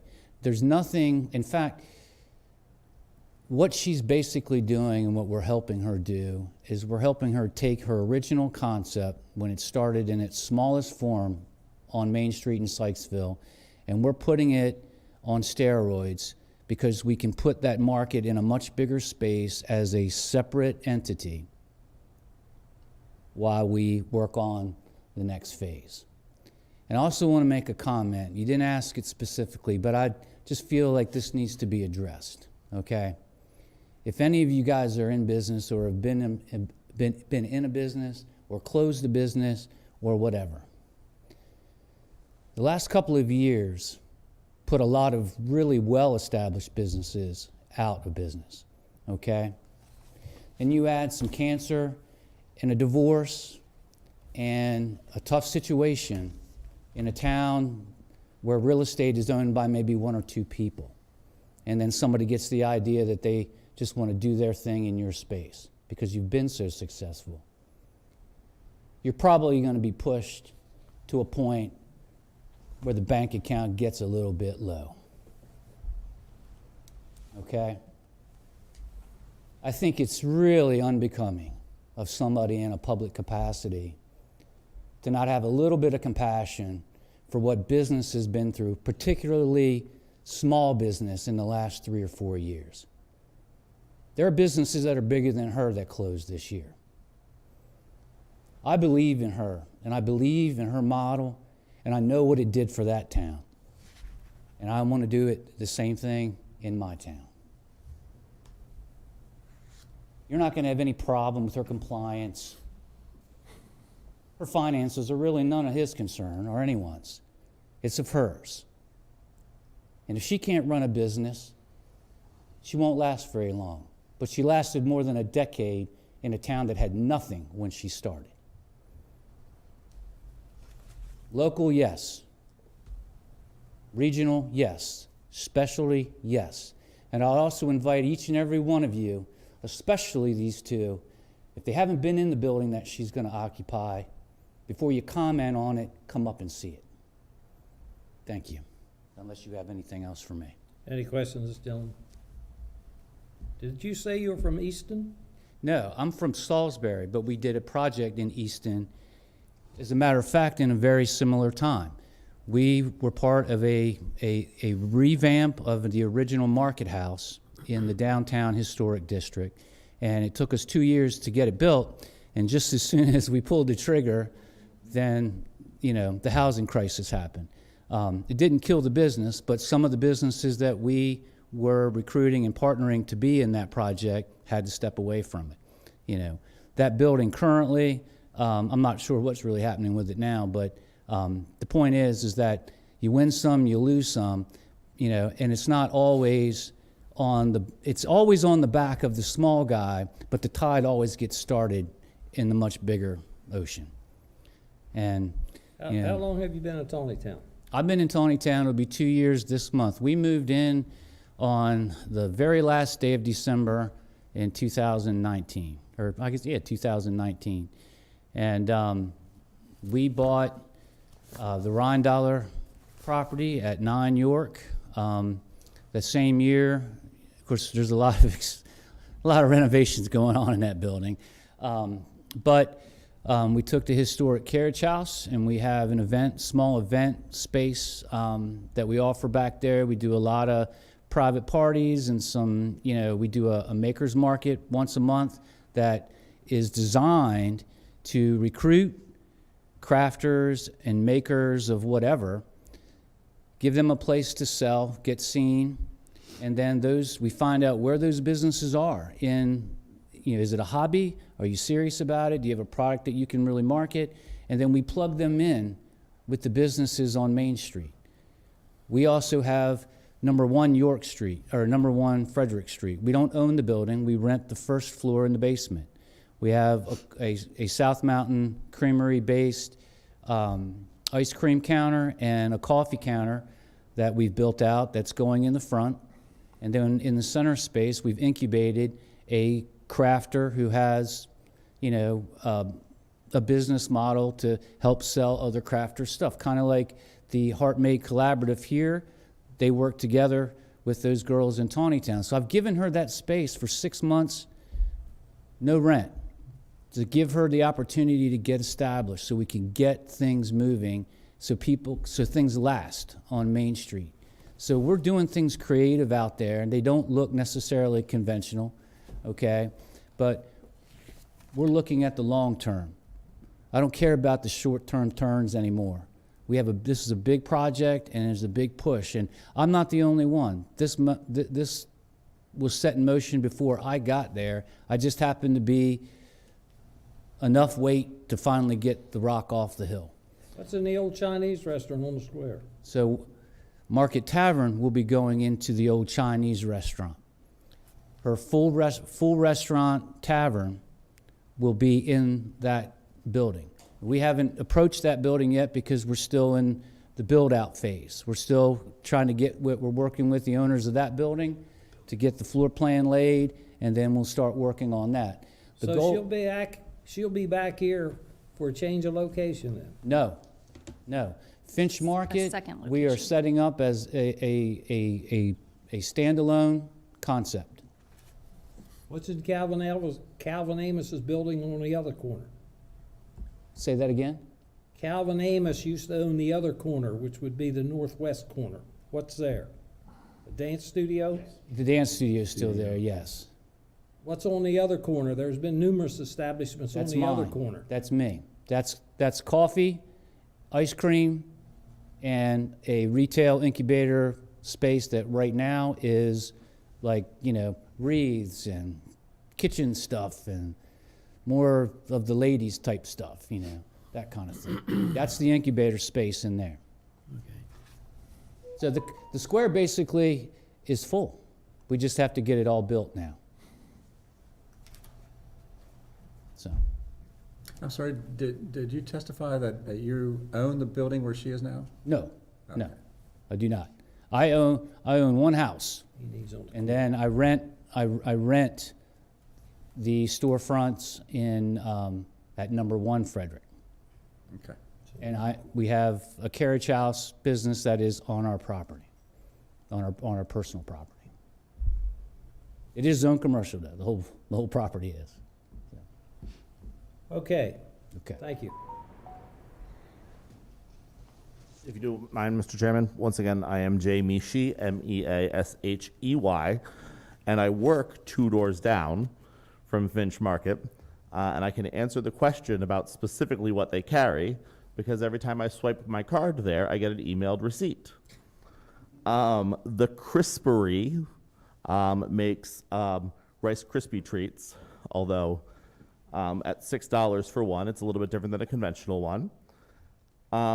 Jesse's Nutty Cups make peanut butter cups. It's $5 for 2 of the mini ones, but it's amazing quality peanut butter. They have a brand called Twist. They are mocktail mixers. I got the one called Manhattan Berry. Dick, Must like Manhattans then. what's that? You must like Manhattans then. It's after everything is set up at 1 York Street, I hope to. Dick Taylor brand chocolate bars.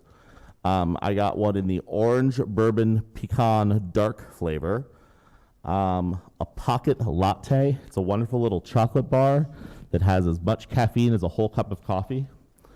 And then I got 2, they're called Tea-spressa instant cocktail kits. They're little cubes that you drop in the bottom of a glass of beer or the bottom of a glass of champagne to flavor them. Those are Christmas gifts going elsewhere.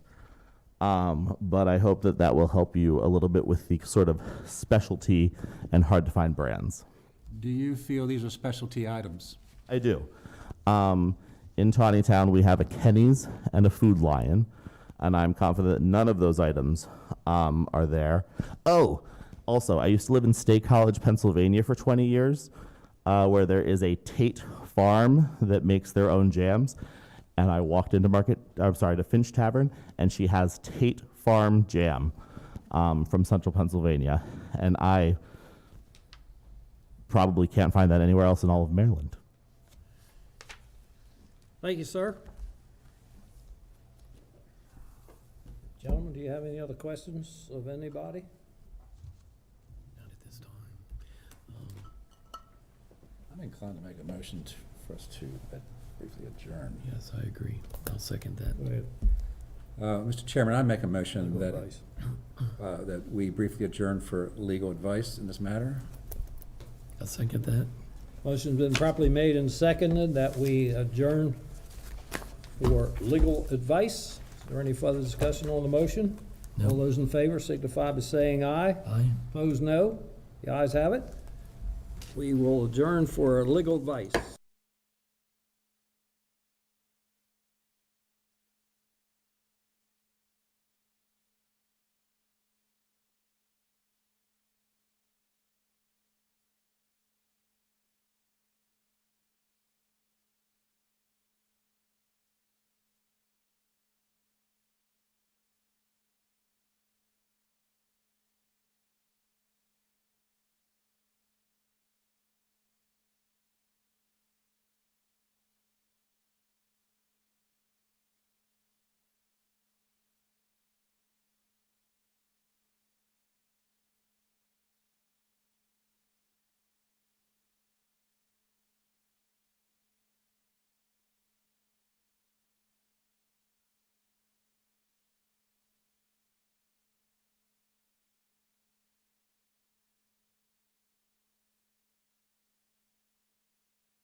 Okay, we're back. I'd like to make a motion to go back into open session. I second the motion. Motion's been made and properly seconded that we go back into regular session.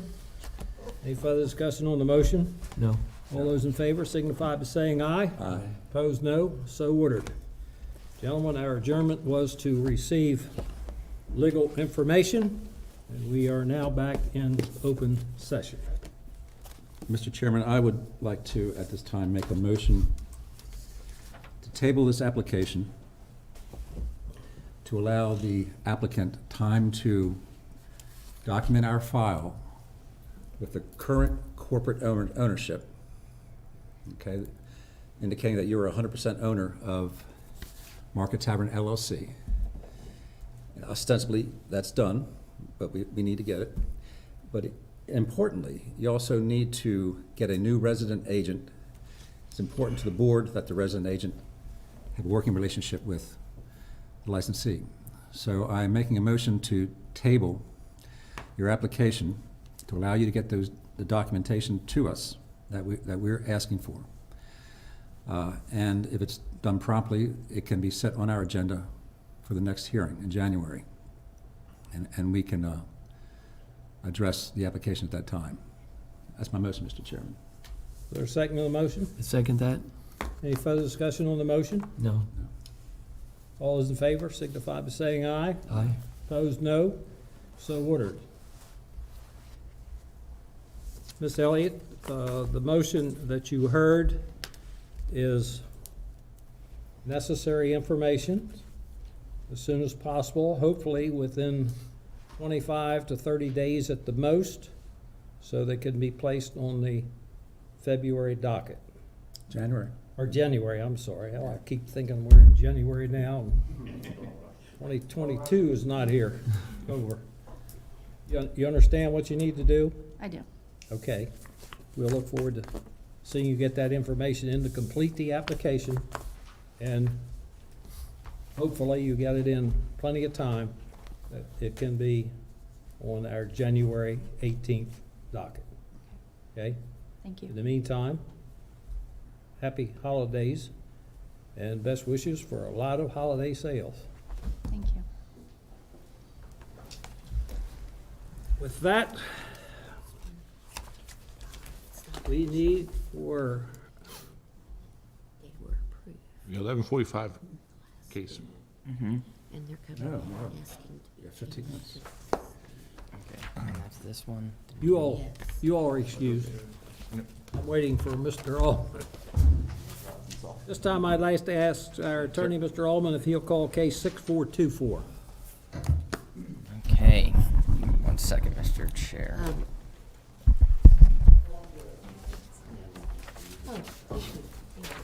Okay. Case 6424, a request to change the County Line Cantina license from Class B beer and wine to Class D beer and wine by Eric Soletto. Mr. Chairman, in the file we have a comment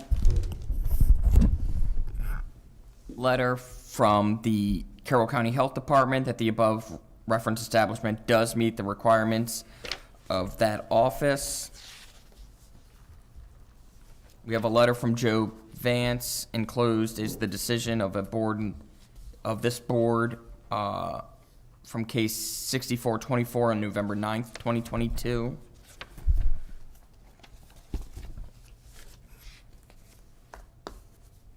We have the registration letter, a notice of public hearing in the Carroll County Times for Friday, October 28th, 2022.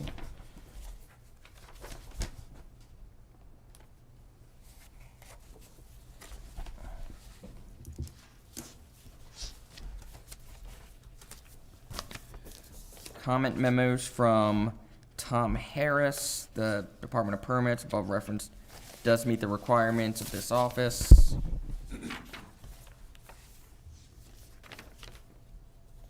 From the town manager of the town of Hampstead, that it meets the that the above referenced establishment meets the requirements of this office.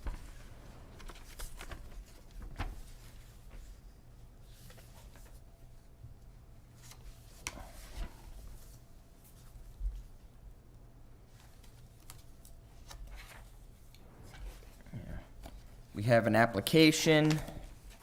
Actually, I apologize. We have the notice of the hearing, October 11th, 2022. And then we have the application, a list of character references, MVA records, a criminal background check, the State Department of Assessment and Taxation report, workers' compensation insurance, the articles of incorporation, ownership information, the menu, a floor plan, a plot plan, and other licensed establishments in the area, as well as a lease and the asset purchase agreement. Mr. Chairman, I request that the file be entered into the record as evidence. We'll accept that into the record. At this time, I would ask all those who intend to testify in this case, please stand, raise your right hand, and be sworn in by Ms. Vance. Do you swear or affirm under the penalties of perjury that the testimony you're about to give is the truth, the whole truth, and nothing but the truth? I do. Thank you. You may be seated. Mr. Ritchie? Afternoon, Mr. Chairman. For the record, Michael Ritchie, Stoner Preston, Boswell, Westminster, Maryland, on behalf of the establishment. Mr. Chairman, I know you guys went long on the last one. We're going to be brief. We were here before you last month for a transfer of a Class B license. Sorry. Which you approved. Our clients have settled on both the real estate and the asset purchase agreement. We were unaware at the time that whatever interpretation of the regs vis-a-vis breweries now allows them to serve on premise without having a separate Class D license. We would have applied for a Class D had we known that to be the case. We applied for the Class B, you granted it. Apparently the Class D is available because Pipe Aside doesn't need a Class D any longer. So we are asking the board to downgrade our license from a Class B to a Class D. In summary, that's why we're here. I have Mr. Salido, the majority owner here, and he can take just a few moments to explain why this might work out better for him. Mr. Salido? Hello. Good morning. How are you? Good afternoon now. Mr. Salido, state your name and address for the record, please. Eric Salido, 3391 Schaefer Drive, Hampstead, Maryland. Thank you. And just take a few moments, if you will, and explain to the board why this, by downgrading to a Class D, would kind of fit your business plan a little bit better. Well, Keith discussed it with us. Our property is limited in seating to 25. It's in the county. It's not public water or sewer, so we can only seat 25 people inside of the building. My thought was that with the limitations in the well and septic and the seating requirements, D, number one, would be better for that situation. It'll never be a large restaurant unless something changes and I'm able to add more seats or add an addition, where in that case, I would come back for a B license that would be able to serve liquor. This is a beer wine, so I'm looking to be like a local tavern, just promoting local craft beer and wine, like Brewery Fire, Pub Dog, Pipe Aside, and kind of like Butler Cabin in Baltimore County, where it's not as much food, but fill food. That was kind of my idea. So we'll be selling like higher dollar items, which kind of makes it difficult to meet the food criteria, which just a high ticket average on the beer, I'm afraid we might not be able to meet that criteria, which is 51%. It also would allow us to open earlier, hopefully late January, early February, so I wouldn't have to establish the whole menu, the training, the hiring, et cetera. I currently have a deli, and one of my thoughts was, because it's so short-staffed and we've had trouble finding help, I was gonna split staff, which means I would have to close my deli, at least sometimes. I don't know if it would be full-time, but at least a few days. And then a concept I had thought about was providing a location for local food trucks. I know some of them have been looking for a place to go because they're getting pushed out certain areas. I'm in talks with a couple of them now about maybe providing a location for them where I would actually just have an area inside for patrons to eat, and then I could serve them drinks, and I wouldn't open the restaurant, I'm sorry, the kitchen in that situation. So it would be more sales. They would bring the food in and eat it there. So it's our best chance for success, in my opinion, as a business. I think doing it that way makes more sense for our business model, and that's what we're here for today.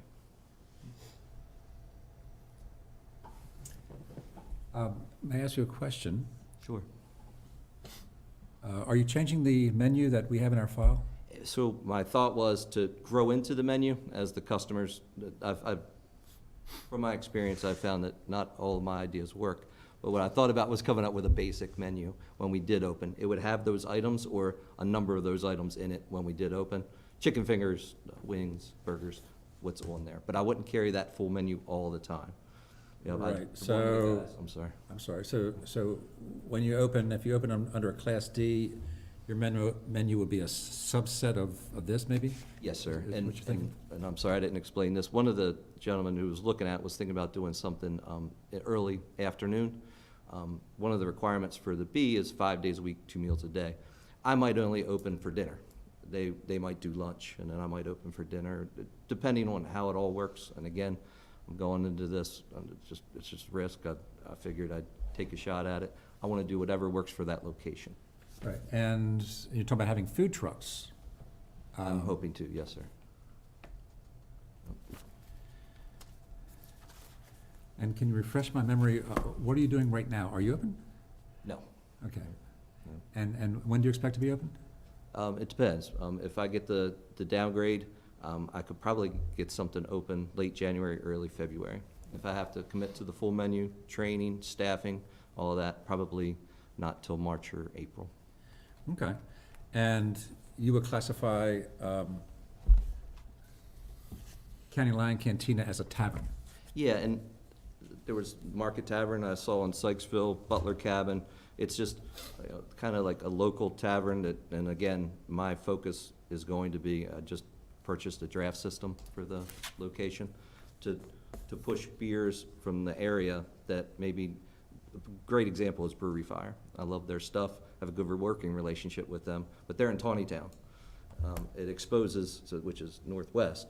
I'm gonna be southeast, which is the complete opposite side of the county, but it exposes their product to different consumers.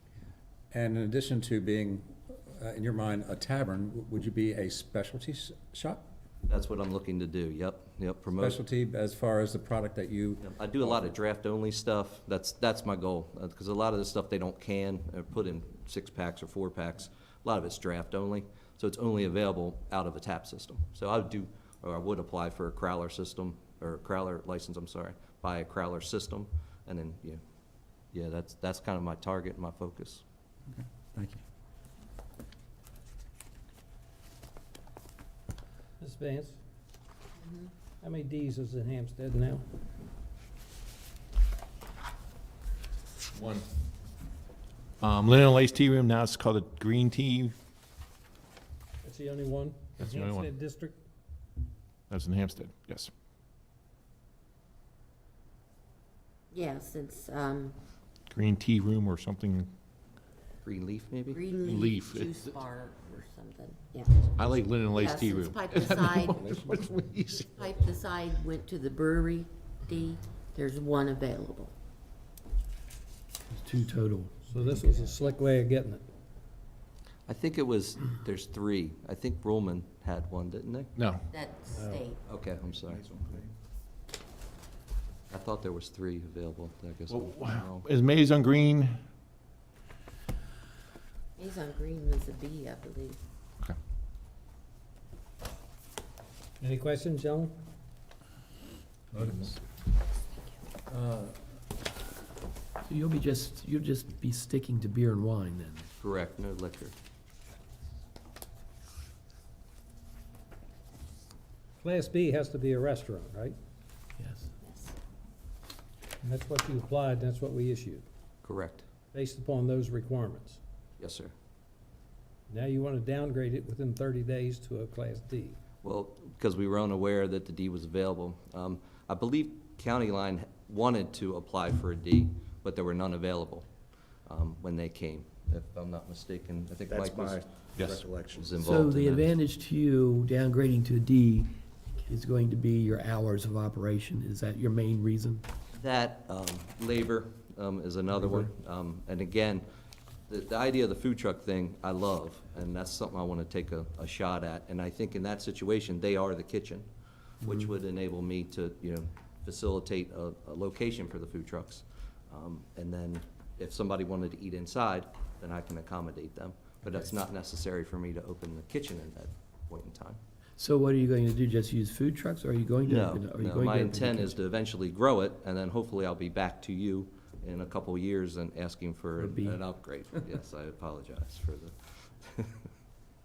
Do we know the population of that election district? Mr. Ritchie, do we have numbers? I have not looked at that in a while. I think it's around, because I remember looking at it, I think it's around 14,300. Okay, They're like a little below Manchester. okay. So So there's there's two. room for one more. No, yes, there's room, Two available, then it's, yeah, they can have two, They can have two, there's one available. one available, Room for right. one. Room yeah, for they're one. like A few hundred votes short of. 300 or people short residents of sort getting the third one. Right, One per 5,000. right.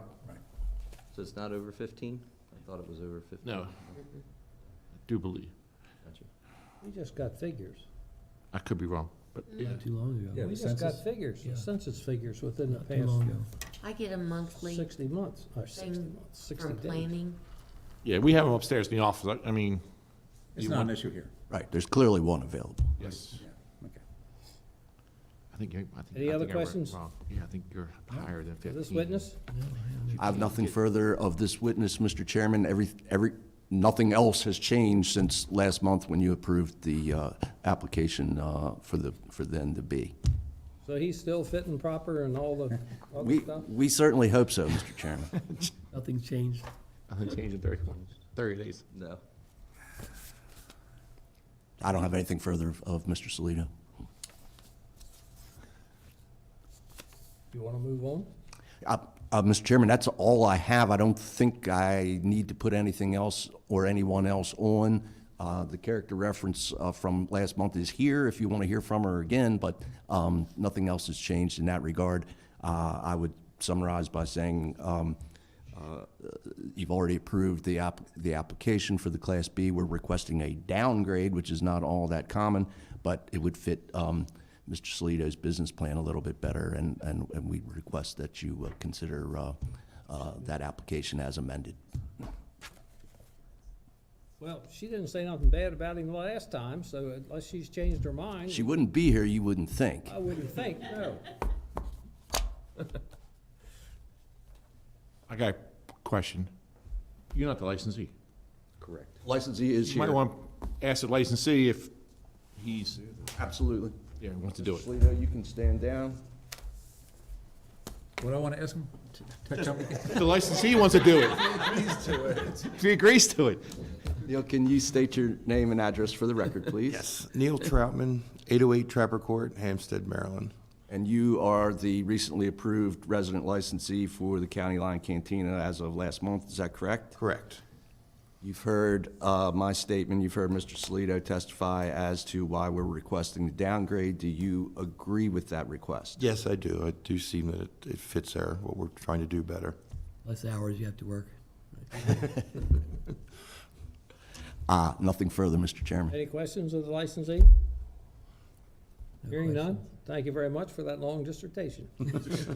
Thank you, Mr. Troutman. I assume, Mr. Ritchie, you've already given your closing remarks prior to his testimony. It's sort of, I did, yes, Mr. Chairman. So, all testimony and evidence is hereby closed. You want to reiterate your closing remarks, or just let it the way it is? I am happy to let it go the way it is, Mr. Chairman.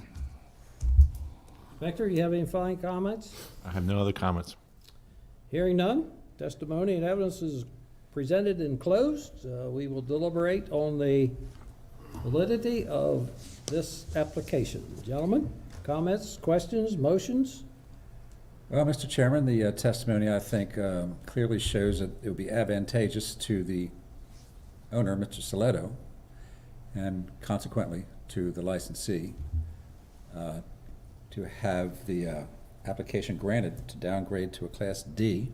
There doesn't seem to be a population problem. And it seems to make business sense for this establishment. I agree with Mr. Barnhart. I think it's a no-brainer for you to downgrade right now. And there's one D license left up there in the Hampstead area. And you're certainly still fit and proper as you were last month. So with all that said, I could make a motion if it's okay with the chairman. Please do. I make a motion to approve the request to change the County Line Cantina license from a Class B beer and wine to a Class D beer and wine. Is there a second? I second that motion. Motion been properly made and seconded that this board approve a request to change the County Line Cantina license from a Class B beer and wine to a Class D beer and wine. Any further discussion on the motion? No. All those in favor signify by saying aye. Opposed, no. So ordered. Thank you very much. Congratulations. Thank you. Best wishes and happy holidays. Thank you, Mr. Chairman. Thank you, board members. There's nothing else on this agenda, so we'll go into the business meeting, right? First thing on the agenda is the approval of the minutes from November the 9th, which you have received. Is there any corrections or additions? I have none. Hearing none, they stand approved as read. We've sir. already discussed the change of January hearing date to January the 18th, and hopefully that the tabled case will be on the agenda. There's a floor and plot plan submitted by Harney VFW for approval for their using outdoor space.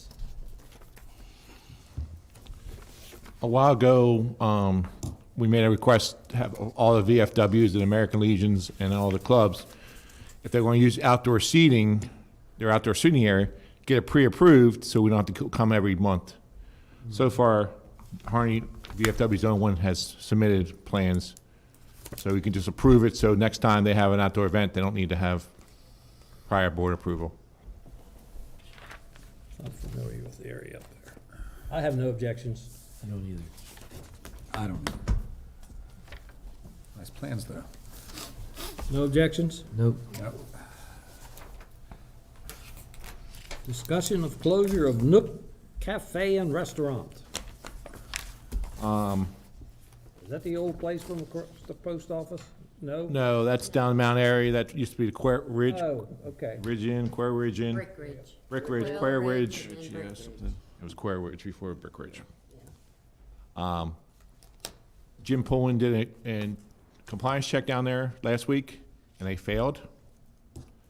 After speaking to the manager, it was determined they've been talking about, the owners have been talking about closing, and they wish to close in January, probably the first week in January. The question is, what do we want to do with the violation? When you say close in January, Permanently closed. Permanently. Permanently closed. For sale. Again, it's not in writing, but this, I can get it in writing. They were trying to find out what date they're gonna do it, but it's not in writing, but talking to the managing owner, they are closing. Is this the same people who own the place in Frederick? Yes. So they're selling the Nook. Correct. They're closing it, it's for sale, they haven't, not selling it. Oh, they're closing it. But they also have multiple licenses then. If it's the same people. In Frederick County, yes, Yeah, but in Maryland, they have another liquor license someplace. don't recall, but I don't. I know the place that they own in Frederick. What is that place called? I can't forget, it has music all the time, and it's on my Facebook. Are you friends with them? Yeah. I mean, I did talk to them a little bit. I mean, if the licensee wants to come back at a different location, there could be an open violation, or we just,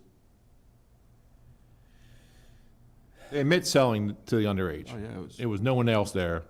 Place was empty. Well, regardless if they close, the licensee still will have a violation, should have a violation on his record, his or her record. If we have a hearing. And have they turned their license in? No. Well, until they turn their license in, they're subject to our jurisdiction. Okay. That's just my thought. I would agree. But if we get them scheduled for January 18th and they turn it in January 2nd, or when we come back, the 3rd? Still occurred while they were operating and in business. I'd still have a hearing on it. Okay. Yes. That was the question for the board. Kind of talking out loud about it. No, I agree with you. I totally agree. We should have a hearing, period. Whether they turn them in or not. Okay.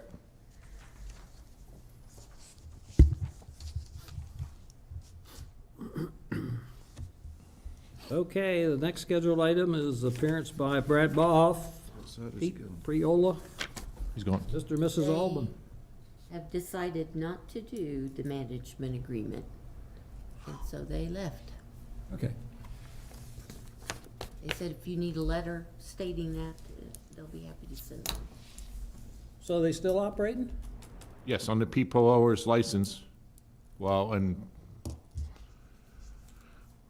what's her name? License, yes, they're still open, they're still operating. Under her license? Yes. The lady who tried to take it? Teresa Barn, which I can't get a hold of. She's not returning any messages. I can't get a hold of her, and we have not received a letter, reservation letter from her. Okay, and so I think our last discussion was she's required to send the letter under our rules. She hasn't, so therefore she can't grab the license off the wall. Correct. So the license now is back on the wall. Correct. And my question to you is simply this. Since we can't reach her, does that create a violation that we can suspend their license?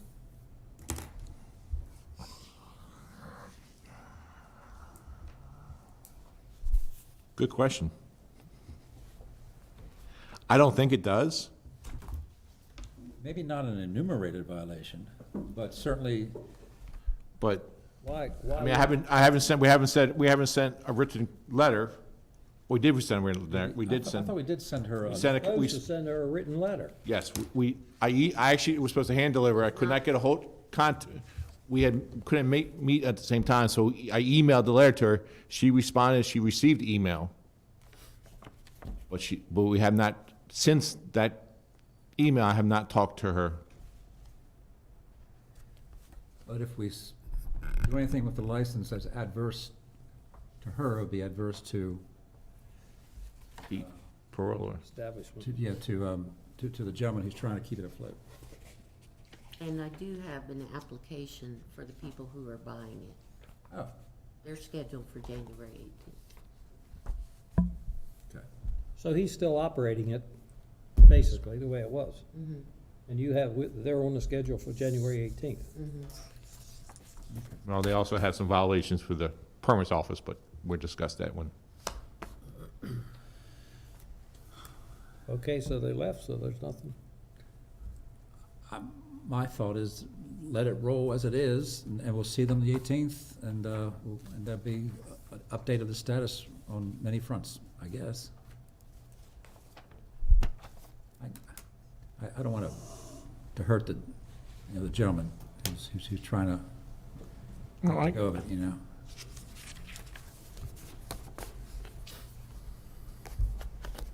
You have the application. And everything is in order, as far as you know. And there's Except for like a the buy-sell permits agreement letter. in there. These are people who are really buying the place? Yeah. Okay. Is there a management agreement?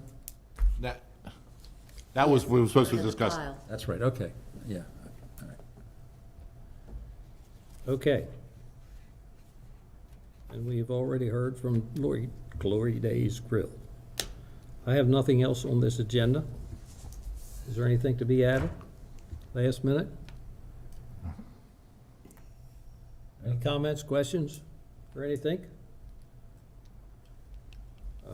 Mike, Sorry, go ahead, yeah. My closing comments would be that, Mr. Harmoning, it's been a pleasure to have you and serve with you.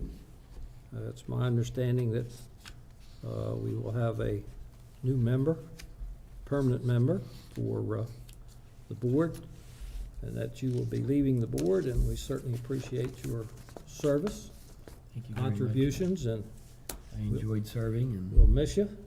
Good luck to you. thank you. I don't know who I'll talk to about horses now. I'll learn something. Particularly with, as far as veterinary medicine goes. Mr. Allman, you may have to Fill in. fill in for technical terms. Mr. Dixon, he's not a horse person, so. I'll do my research. I would like to add too, that it's been a pleasure and an honor to serve with George Harmoning. Thank you, I appreciate that. It's been a pleasure serving with everyone. And can I add that I would like to say the same thing? Thank you, I appreciate that. If there's nothing else, we are scheduled, or we're scheduled at what time? 1 o'clock. If there's nothing else before this board, I wish everybody a Merry Christmas and a happy and prosperous New Year. And with that, this meeting is adjourned.